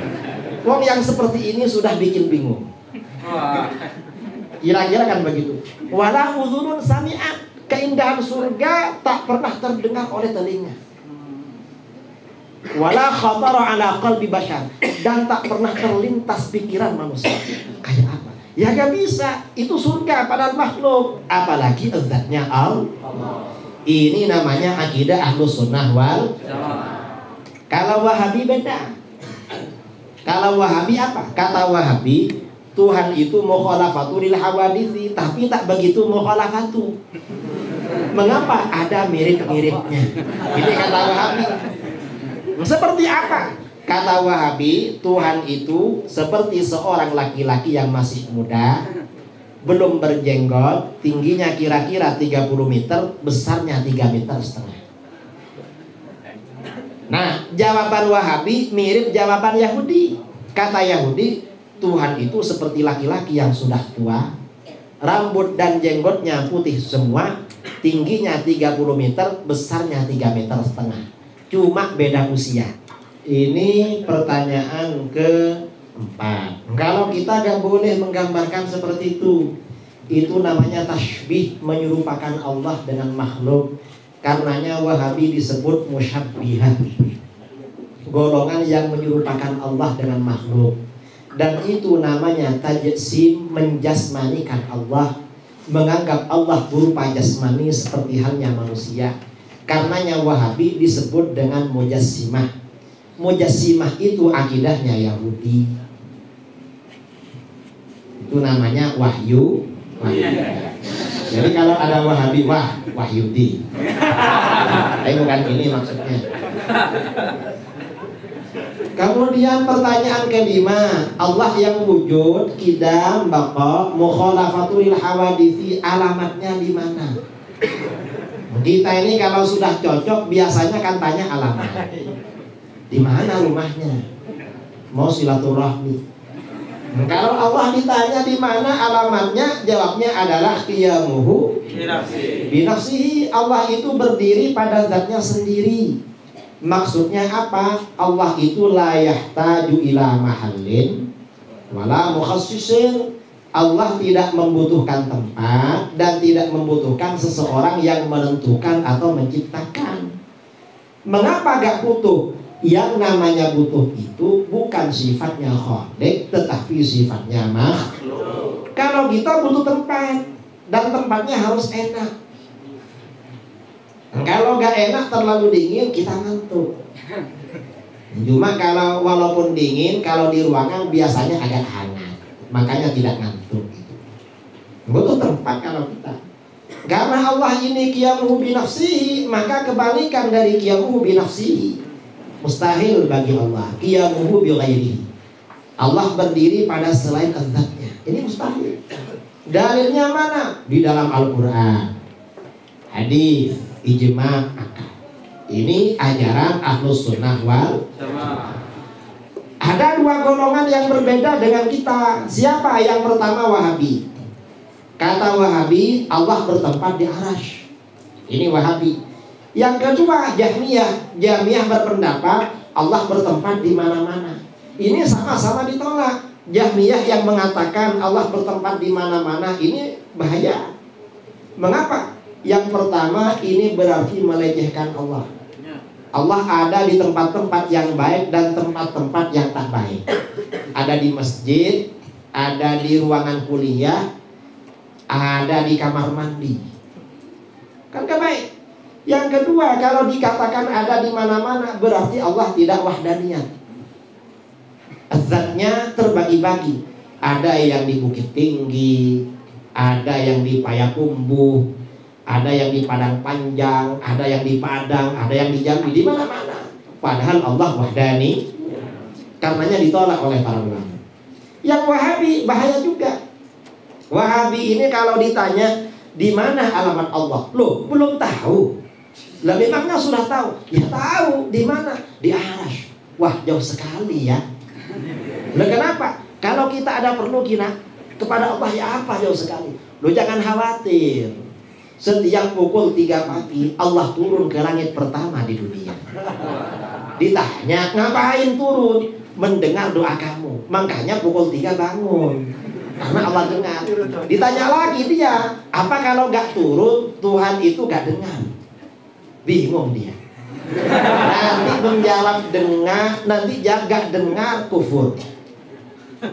Kalau jaga dengar kufur. Kalau jaga dengar ditanya lagi, kalau dari arasy turun ngapain turun? Kalau dari arasy dengar kenapa turun? Nanti ditanya lagi, itu pukul 3 turunnya ikut waktu daerah mana? Itu lagi mereka. Karena pukul 3 waktu Indonesia dibagi 3. Kalau istiwa jalan terus sesuai waktu sholat. Itu ikut istiwa apa turunnya pukul 3 ikut waktu istiwa apa waktu Indonesia? Kata mereka ikut istiwa, turun terus. Ditanya lagi, kalau turun terus lalu naiknya kapan? Bingung mereka. Artinya apa? Akidah yang tidak benar itu pasti menghadapi jalan buntu. Karena kita gak benar. Kata Wahabi, orang yang tidak beryakin Allah ada di arasy adalah kafir. Kita dikafirkan oleh mereka. Kalau Ahlus Sunnah tidak mengkafirkan Wahabi. Menurut Ahlus Sunnah, Wahabi yang beryakin Allah tinggal di arasy tidak kafir, tetapi sesat dan menyesat. Hukumnya dosa besar. Mengapa tidak kafir, sesat dan menyesatkan? Karena arasy itu bukan alamat Tuhan, itu alamat Allah. Mereka gak tahu. Ini cerita ya. Tahun 2009 saya berdebat dengan Wahabi di Jawa. 2015 waktu ada di Malaysia di Perak. Kata Wahabi, gak benar Kiai, Tuhan itu tidak bertempat. Mengapa? Karena Tuhan itu ada. Setiap sesuatu yang ada pasti bertempat. Kalau tidak bertempat berarti tidak ada. Saya bilang pada dia, kalau begitu kamu bisa kafir berkata begitu. Kafir kamu. Kenapa? Saya tanya, di mana tempatnya Tuhan? Kata dia, jelas di arasy. Kamu bisa kafir bilang begitu. Kenapa? Saya tanya lagi, arasy ini makhluk apa bukan? Kalau kamu bilang Arash bukan makhluk, kamu kafir. Karena kamu meyakini ada selain Allah bukan makhluk Allah. Tapi kalau kamu jawab arash ini makhluk, kamu bisa kafir juga. Cuma kafirnya tidak langsung. Kamu pilih kafir yang langsung apa tidak langsung? Arash ini makhluk apa bukan? Setelah berpikir kata dia, ya jelaslah makhluk, gimana lagi? Nah sekarang saya tanya, kalau arash ini makhluk, sebelum Allah menciptakan arash, Allah tinggal di mana? Katanya arash makhluk. Apa kamu bilang karena arash ini belum ada, Tuhan tidak ada, kafir kamu? Atau kamu bilang karena arash ini belum ada, Tuhan tidak bertempat, berarti akidah kamu sesat yang tadi. Gimana kamu jawab pertanyaan saya? Setelah lama berpikir, apa kata dia? Kata dia, Kiai gak boleh tanya begitu. Loh mengapa? Karena itu pertanyaan haram. Mengapa haram? Karena itu pertanyaan bid'ah, kullu bid'atin dhalalah. Wahabi itu kalau ditanya dan gak bisa jawab, yang bertanya diharamkan. Ini Wahabi. Padahal pertanyaan seperti itu sudah ditanyakan oleh para sahabat. Dalam hadis riwayat Ibnu Majah, riwayat Al-Baihaqi, sahabat bertanya, "Ya Rasulullah, aina kana rabbuna qabla an yakhluqal khalqa?" Tuhan itu ada di mana sebelum menciptakan makhluk? Rasulullah menjawab, "Kana fi ama." Allah itu tidak bertempat. Dalam hadis riwayat Al-Bukhari dari Imran bin Al-Husayn, sahabat bertanya, "Ya Rasulullah, nas'aluka an awwali hadzal amr." Kita bertanya permulaan keberadaan ini gimana? Rasulullah menjawab, "Kana Allah wa lam yakun syai'un ghairu." Allah itu sudah ada tanpa permulaan dan tidak ada sesuatu apapun yang bersama dengan Allah. Tempat tidak ada, arah tidak ada, berarti Allah tidak bertempat. Itu Wahabi yang di Jawa Timur. Yang di Malaysia beda lagi. Kata dia, arash. Saya tanya, arash itu makhluk apa bukan? Ya jelaslah makhluk. Gimana lagi? Lalu saya tanya, kalau arash ini makhluk, sebelum Allah menciptakan arash, Allah tinggal di mana? Akhirnya apa kata dia? Lama-lama kata dia, ya suka-suka Allah lah mau di mana.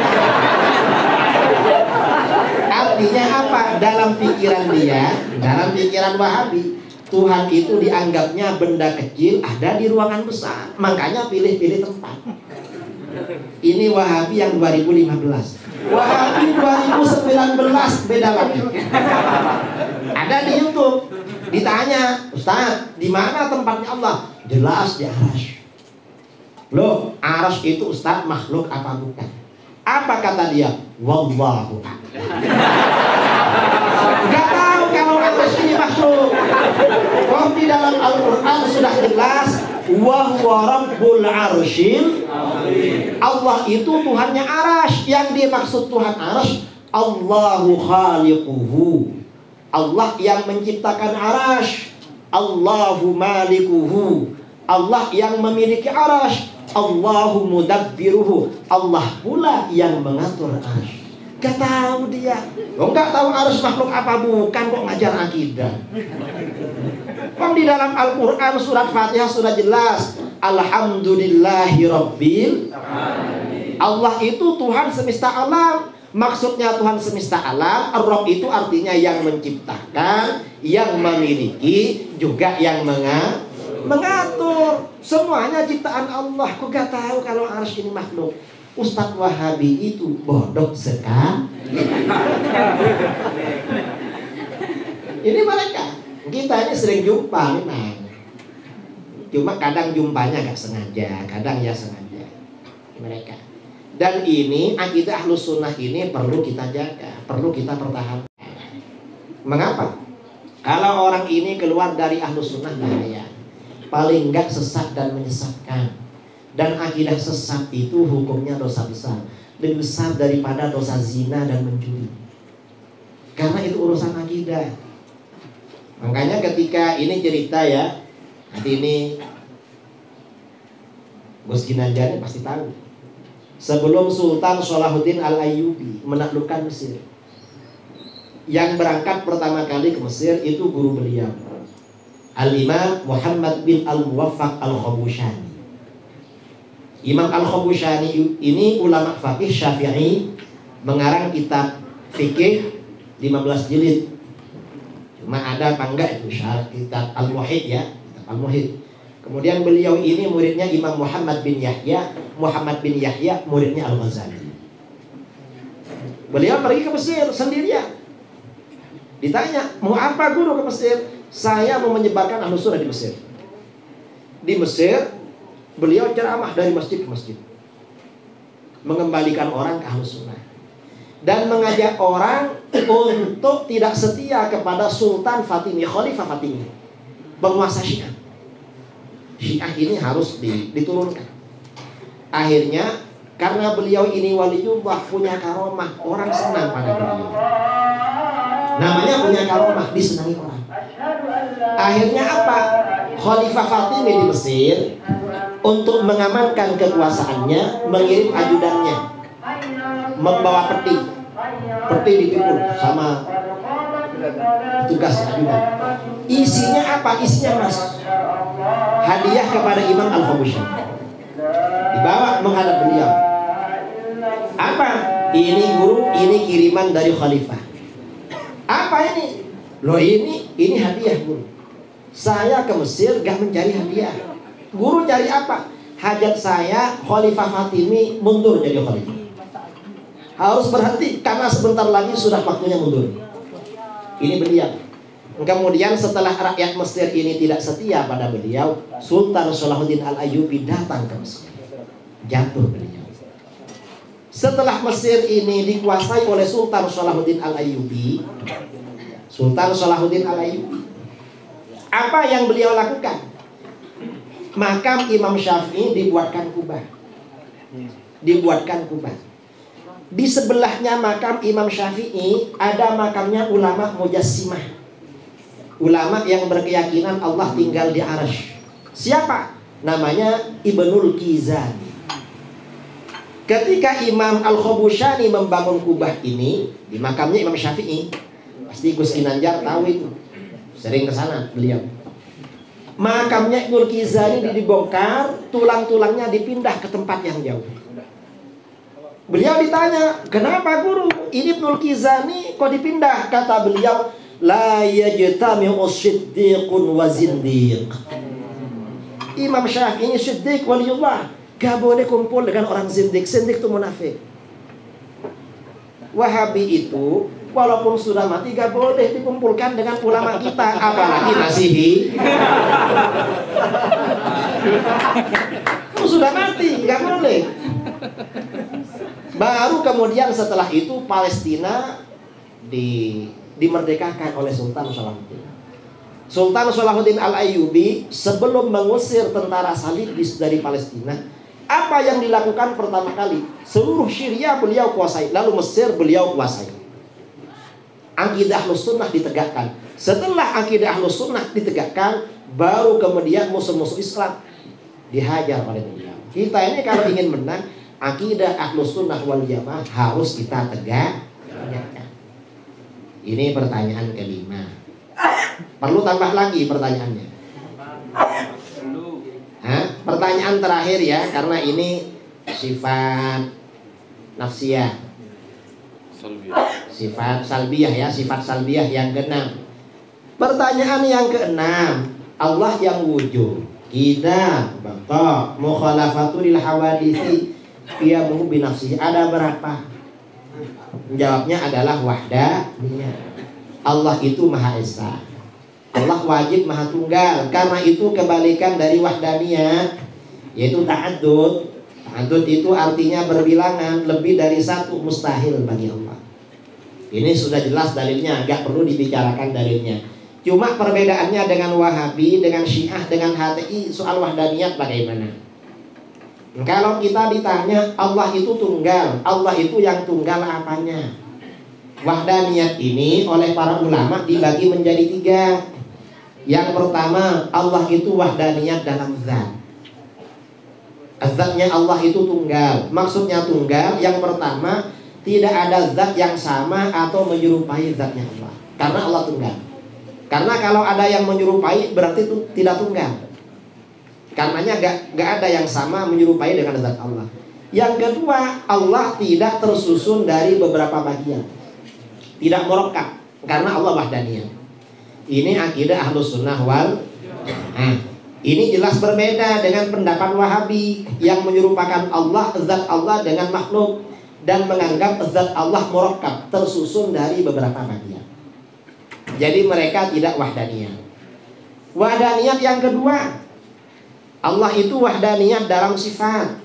Maksudnya apa? Yang pertama, tidak ada sifatnya siapapun atau apapun yang menyerupai sifatnya Allah.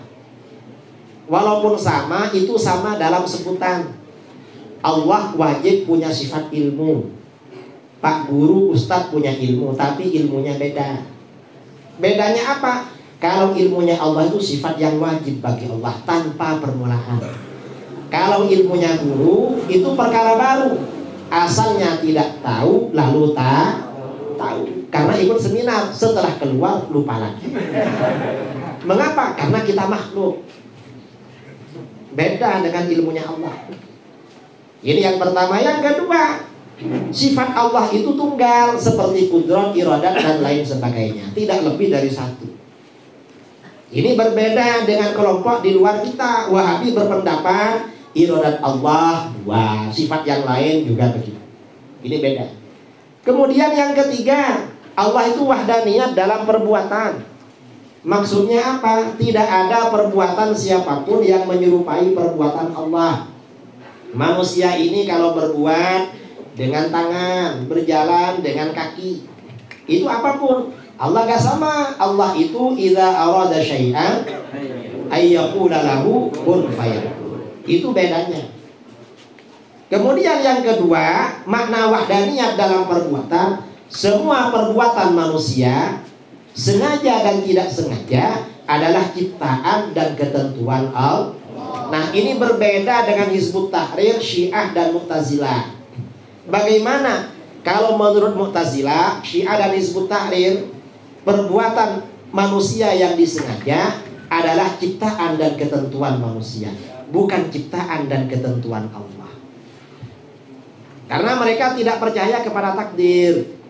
Tahun 2017 ada ustadz-ustadz Hizbut Tahrir 4 orang datang ke rumah saya. Saya ini kadang-kadang diserang ke rumah oleh orang yang berbeda akidah. Biasanya nelpon, kadang WA, Pak Kiai, kapan ada waktu di rumah? Kamu siapa? Nama saya ini. Kadang nama saya Arifin Kiai. Arifin yang mana kan nggak tahu kita. Perlu apa? Musuhan, musyarah. Setelah datang ternyata Wahabi. Setelah datang ternyata HTI. Sampai di rumah, ini cerita ya, terakhir penutup untuk sesi pertama. Setelah ini tanya jawab. Kata HTI itu, Kiai, minta tolong kalau berceramah jangan beda-bedakan Ahlus Sunnah dengan HTI. Karena Ahlus Sunnah dengan HTI itu sama saja, tidak beda. Tolong jangan dibeda-bedakan. Nah, yang datang ke saya itu alumni pondok semua, pernah mondok. Cuma setelah pulang ikut HTI. Saya bilang pada mereka, kalau memang Ahlus Sunnah dengan HTI itu sama, kenapa kamu keluar dari Ahlus Sunnah? Ikut HTI. Katanya sama, kok keluar? Mestinya kamu gak keluar. Kamu ini keluar berarti beda. Akhirnya mereka diam. Kata mereka, apanya yang beda Kiai? Loh, kok tanya ke saya? Kan yang keluar kamu. Mestinya kamu yang tahu perbedaannya. Kalau berdebat itu harus akal-akalan. Pembicaraan itu dibolak-balik. Yang penting lawan bicara itu bingung. Ya enggak lah Kiai, sampean ini kan bilang beda. Ya kalau tanya ke saya ya banyak. Apa? Yang pertama, kamu tidak percaya kepada takdir. Menurut HTI, perbuatan manusia yang disengaja itu bukan ciptaan Allah dan ketentuan Allah, tapi ciptaan dan ketentuan manusia. Itu kata kamu. Kalau menurut kami, perbuatan manusia sengaja dan tidak sengaja semuanya ciptaan dan ketentuan Allah. Manusia hanya berbuat. Tapi yang menciptakan dan menentukan adalah Allah. Kata dia, Kiai, itu hanya beda bahasa, karena hakikatnya sama. Loh, beda bahasa gimana? Wong sudah beda kok dibilang hakikatnya sama. Pasti hakikatnya beda. Loh kok begitu? Karena menurut kami, Kiai, manusia yang berbuat, walaupun perbuatannya manusia, itu ketentuan dan ciptaan manusia, tapi kemampuannya untuk berbuat itu ciptaan Allah. Kemampuan dia untuk berbuat itu ciptaan Allah. Saya bilang pada dia, justru ini perbedaan kedua dengan kamu. Kamu nampak semakin jelas perbedaannya. Mengapa? Karena di dalam akidah Ahlus Sunnah wal Jamaah, ya, dikatakan seperti di dalam Al-Kharidatul Bahiyah. Dalam Kharidatul Bahiyah itu ada nazam, ya. Wa may yaqul bit tabai aw bil illah fadzaka kufrun 'inda ahli millah. Siapa yang mengatakan bahwa sesuatu itu berpengaruh dengan dirinya sendiri tanpa Allah, atau sesuatu itu menjadi ilat terjadinya perubahan bukan karena Allah, maka dia kufur. Contoh, ada orang sakit kepala, lalu minum bodrek, lalu sembuh. Dia bilang bodrek yang menyembuhkan bukan Allah, maka dia kufur. Dan ini bukan HTI, ini komunis. Yang kedua, wa may yaqul bil quwwatil mudaati fadzaka bid'ayyun fala taltafit. Dan barang siapa yang mengatakan bahwa sesuatu itu berpengaruh sebab ada kekuatan yang diciptakan oleh Allah pada sesuatu itu, maka berarti itu adalah ahli bid'ah, bukan ahlus sunnah. Dan itu kamu hatinya. Jadi kamu ini menurut kami ahli bid'ah, karena kamu berkeyakinan sesuatu itu berbuat karena ada kemampuan yang diciptakan Allah. Itu gak betul. Gak betul itu. Mengapa? Karena di dalam Al-Quran, ketika di dalam perang Badar, Rasulullah SAW melempar orang-orang musyrik dengan pasir.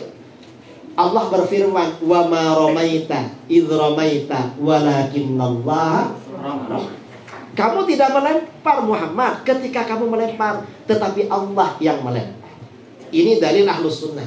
Wa ma ramaita, kamu tidak melempar, berarti ini nafi, menafikan perbuatan kepada Rasulullah. Idh ramaita, ketika kamu melempar, lalu isbat, berarti kamu melempar. Kemudian oleh Allah dicabut lagi, disalbu. Walakinnallaha rama, tetapi sebenarnya Allah yang melempar. Berarti gak ada kekuatan di situ. Karenanya ayat ini oleh para ulama ditafsirkan wa ma ramaita khalqan. Kamu tidak melempar dalam arti menciptakan lemparan itu. Idh ramaita kasban, ketika kamu melempar dengan melakukan lemparan itu. Walakinnallaha rama, tetapi Allah sebenarnya yang melempar. Mengapa begitu? Rasulullah ini cuma ambil pasir satu genggam. Wajahnya orang musyrik itu kena semua, gak bisa melihat. Wong mereka ratusan jumlahnya. Ini kalau bukan dari Allah kan gak mungkin kan. Makanya di dalam perang Badar, ketika orang-orang Muslim banyak membunuh orang-orang musyrik, ya, kan dikatakan oleh Allah, falam taqtuluhum, kamu gak membunuh mereka, gak membunuh orang musyrik, walakinnallaha qatal, tapi Allah yang membunuh mereka.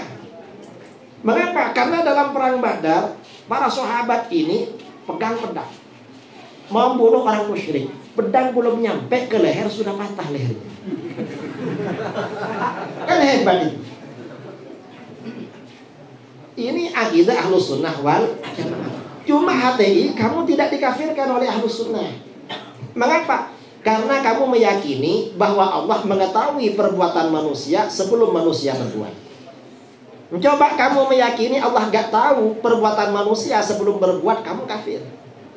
Tapi itu, keyakinan itu kelemahan akidah kamu. Kata Imam Syafi'i, al-qadari in khusima bila ilmi in qata'ah. Orang qadariyah seperti kamu, kalau didebat dengan ilmunya Allah pasti kalah kamu. Mau dicoba? Iya. Saya tanya, manusia berbuat dengan disengaja, itu ciptaan Allah apa? Ciptaan Allah dan ketentuan Allah apa bukan? Kata dia bukan. Bukan ketentuan Allah, tapi ciptaan dan ketentuan manusia. Pertanyaan kedua, Apakah Allah sudah tahu pada perbuatan manusia sebelum manusia berbuat? Gak jawab. Kamu pasti gak jawab. Karena kalau kamu bilang Allah tidak tahu, kamu kafir, menganggap Allah bodoh. Kalau kamu jawab Allah sudah tahu, kamu ditanya lagi dan pasti kalah. Allah sudah tahu. Bahkan di dalam hadis 50.000 tahun sebelum langit bumi diciptakan, Allah sudah tahu perbuatan manusia. Kalau Allah sudah tahu, lalu siapa yang merencanakan perbuatan itu? Yang bikin rencana perbuatan itu siapa? Apa bilang kamu yang bikin rencana manusia? Loh, manusianya belum ada sudah bikin rencana. Gak masuk akal.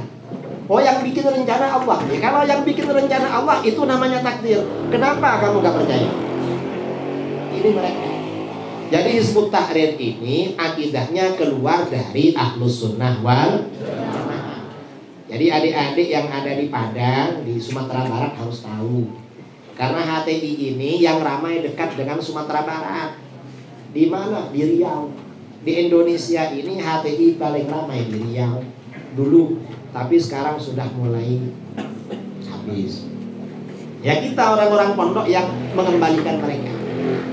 Nah, ini diantara pokok-pokok kajian akidah Ahlus Sunnah wal Jamaah.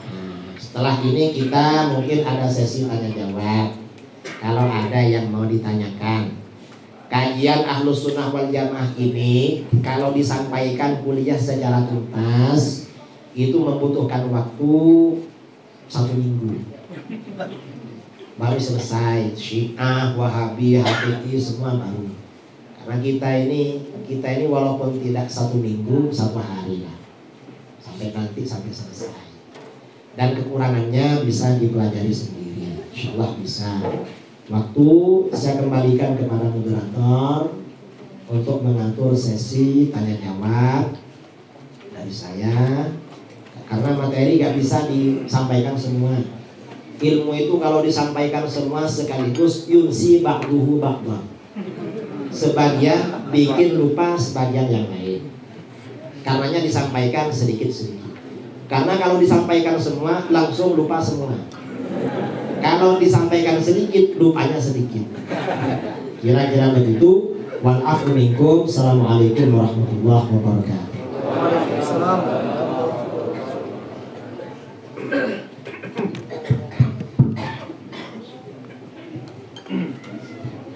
Syukran Syekh, syukran Kiai Haji Idrus Ramli. Alhamdulillah, kita sampaikan terima kasih kepada beliau yang telah menyampaikan pokok-pokok ilmu penting kepada kita seluruhnya. Sangat menarik. Dan bahkan tadi kita di waktu asar masuk saya sampaikan kita waktunya muasak, tapi dengan catatan kita di sini sudah berniat bahwa setelah selesai acara ini kita akan melaksanakan ibadah asar agar kita termasuk orang-orang yang melalaikan ibadah salat. Kemudian luar biasa yang beliau sampaikan kepada kita. Namun Syekh dan guru-guru kami seluruhnya, kita akan ada sesi kedua. Sesi kedua mungkin banyak pertanyaan-pertanyaan yang kita tanyakan kepada beliau. Tapi kami mohon maaf kepada Buya, kepada guru kami seluruhnya, seandainya sesi kedua ini agak memperlambat waktu asar kita, gitu. Tapi seandainya kita buat pilihan, kita setelah asar, nanti kita kembali ke sini, kira-kira kita. Ya, karena rasanya kata Kiai tadi nggak cukup waktu kita. Dan alhamdulillah Kiai, santri dan santriwati kita, termasuk para guru-guru kita, alhamdulillah merasakan mendapatkan pencerahan sekali. Cuman pada hari ini karena waktu asar kita sudah lewat sekitar 40 menit.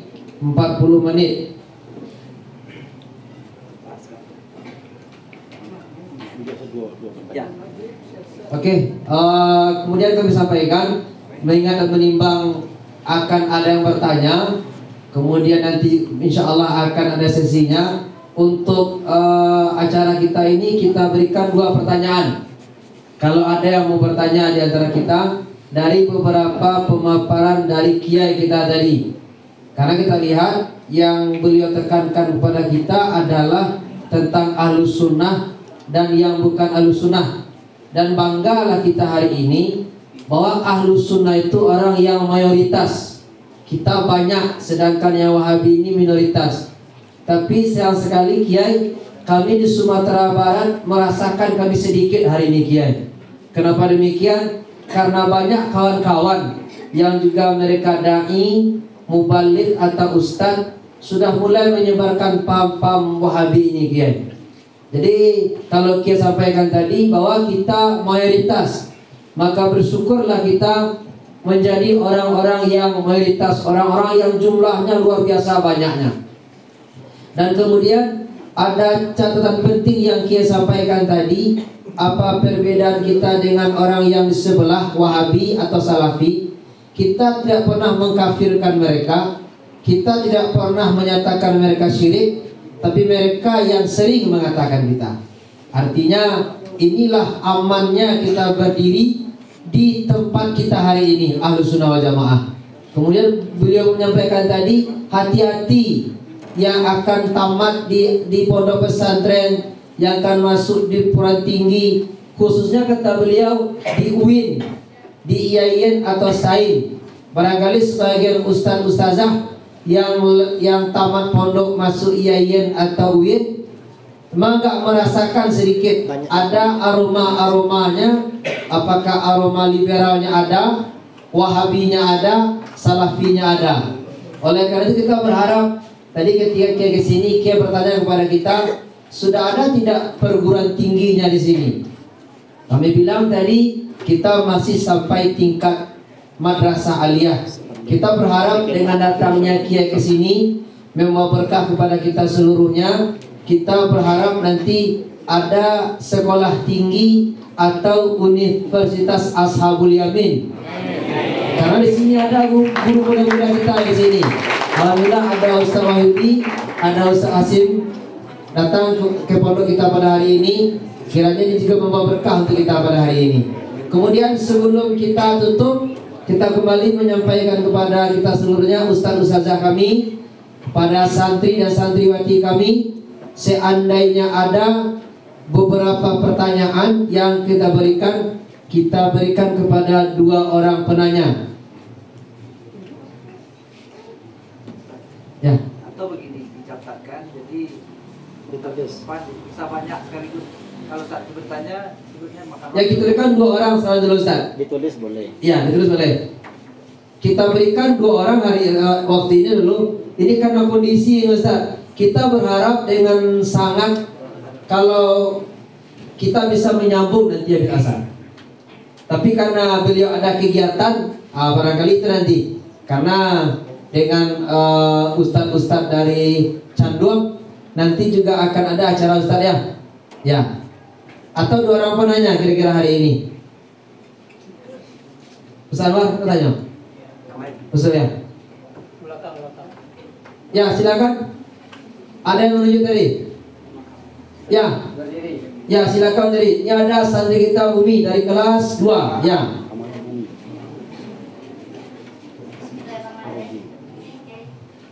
Bagaimana cara kita bergaul dengan teman yang bermazhab Salafi atau Wahabi dalam ibadah yang sepaham? Saya tak masalah, tapi dalam masalah lain yang tak sepaham mereka terus memaksa menyatakan bahwa mereka benar. Ya terima kasih, kita ulangi.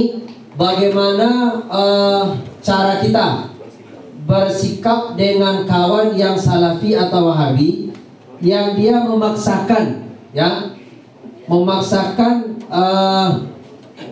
akidahnya kepada kita seperti itu. Bisa langsung jawab Pak Kiai. Kalau ahli ilmu, anak pondok harus ilmiah dan harus berani. Kamu ini Wahabi, kamu bukan Ahlus Sunnah wal Jamaah. Pendapat kamu tidak benar. Tapi sebelum bilang, kamu pelajari dulu. Pelajari dulu dalil-dalil Ahlus Sunnah, lalu temui. Dan kita sering melakukan seperti itu.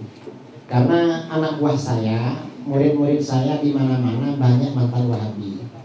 Ada Wahabi sejak orang tuanya, sekarang kembali ke Ahlus Sunnah.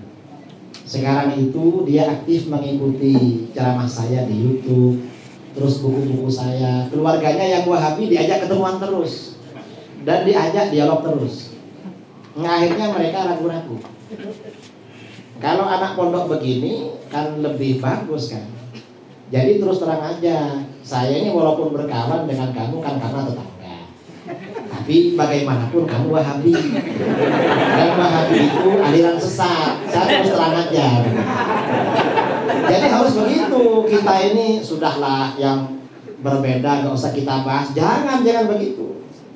Kita ini harus menang, jangan kalah. Dan kita ini kan ilmiah, harus. Ya. Saya kira begitu. Ya, terima kasih Kiai. Jadi 3 yang tangkap tadi. Kita mesti ilmiah, dan kita mesti berani, dan kita harus jadi pemenang. Ini kata beliau. Jadi semangat yang boleh timbulkan pada hari ini, santri dan santriwati mesti ilmiah. Artinya apa? Banyak belajar, banyak membaca, banyak bertanya. Tapi bertanyalah kepada orang-orang yang ahli ilmu. Yang kedua, mesti berani, jangan takut. Kemudian kita optimis, kitalah orang-orang yang menang, kita orang-orang yang mayoritas, kita berpendapat yang benar. Demikian kata beliau. Terima kasih. Satu pertanyaan dari santri kita. Masih ada kepada santri dan santriwati? Silakan, boleh. La tamlu wa la tasgar. Itu hadis Ustaz. Di belakang ada, tidak ada? Ya, silakan. Kumala Sari. Ya. Kumala. Ya, dari kelas 7 Kumala Sari. Ya, berdiri. Karena kita nggak pakai mikrofon, ya silakan cepat.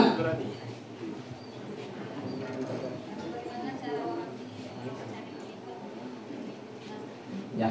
Bagus pertanyaannya. Bagaimana cara Wahabi untuk menambah pengikut? Ini pertanyaan luar biasa nih Pak Kiai. Itu pertanyaan bagus.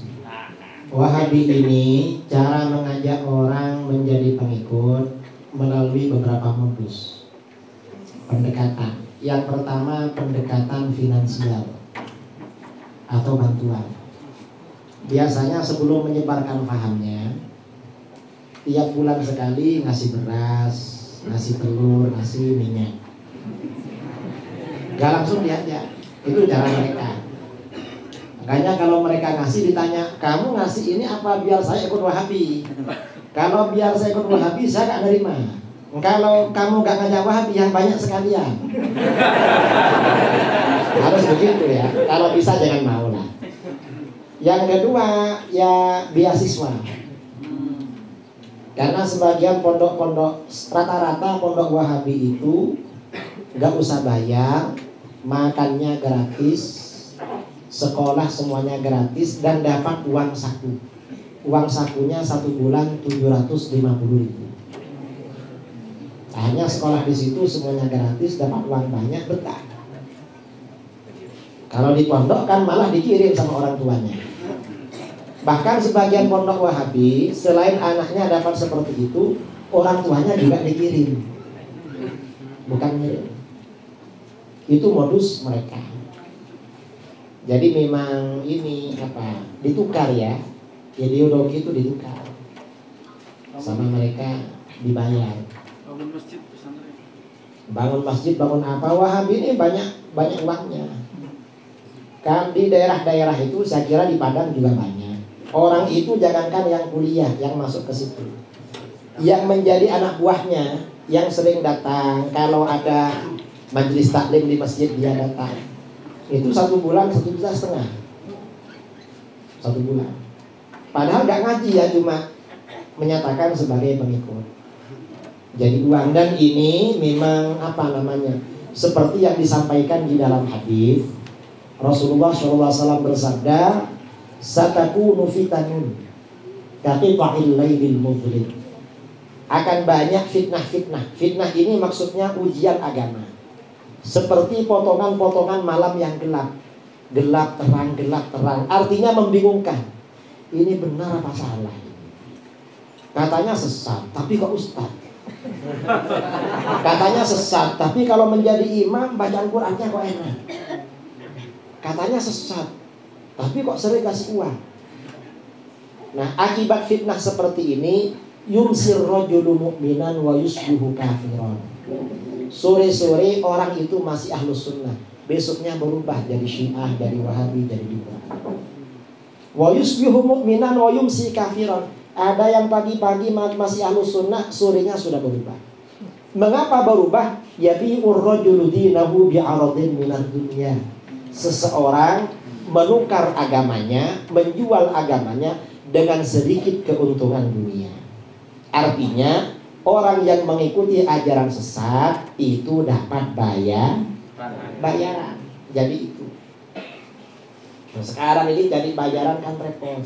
Apalagi masa-masa pandemi. Kerja banyak ditutup. Ikut Wahabi gratis. Uang.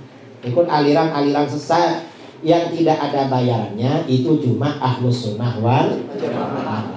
Karena ikhlas lillahi ta'ala alias tidak dapat apa-apa. Jadi itu. Syukran Kiai. Jadi dua pertanyaan pada sore hari ini. Seperti yang disampaikan oleh Rais Angga tadi, dan kami sudah konfirmasi berhubung karena waktu yang batasi kita, sebetulnya kita masih menginginkan berlama-lama dengan Kiai di sini. Kami berdoa dan berharap kiranya kedatangan Kiai pada hari ini bukan kali yang pertama, tapi akan berulang untuk kali-kali selanjutnya. Amin, amin ya rabbal alamin. Saya selaku moderator pada hari ini menyampaikan terima kasih sebanyak-banyaknya kepada kita seluruhnya, bil khusus kepada Kiai Haji Muhammad Idrus Ramli. Kiranya Allah memberkahi perjalanan beliau ke pondok kita ini. Allah berikan berbagai kemudahan, Allah berikan kesehatan, Allah berikan umur panjang. Amin, amin ya rabbal alamin. Dan kita berdoa kepada Allah kiranya semoga kita mendapatkan pula keberkahan-keberkahan di pondok pesantren kita ini sesuai dengan nama pondok kita Ashabul Yamin, golongan kanan. Kiranya kelak di hari kiamat Allah kumpulkan kita bersama para guru-guru kita ini di tempat yang paling mulia. Amin, amin ya mujibas sa'ilin. Demikianlah, terima kasih. Wabillahi taufik wallahi ila aqwamit thariq. Wassalamualaikum warahmatullahi wabarakatuh.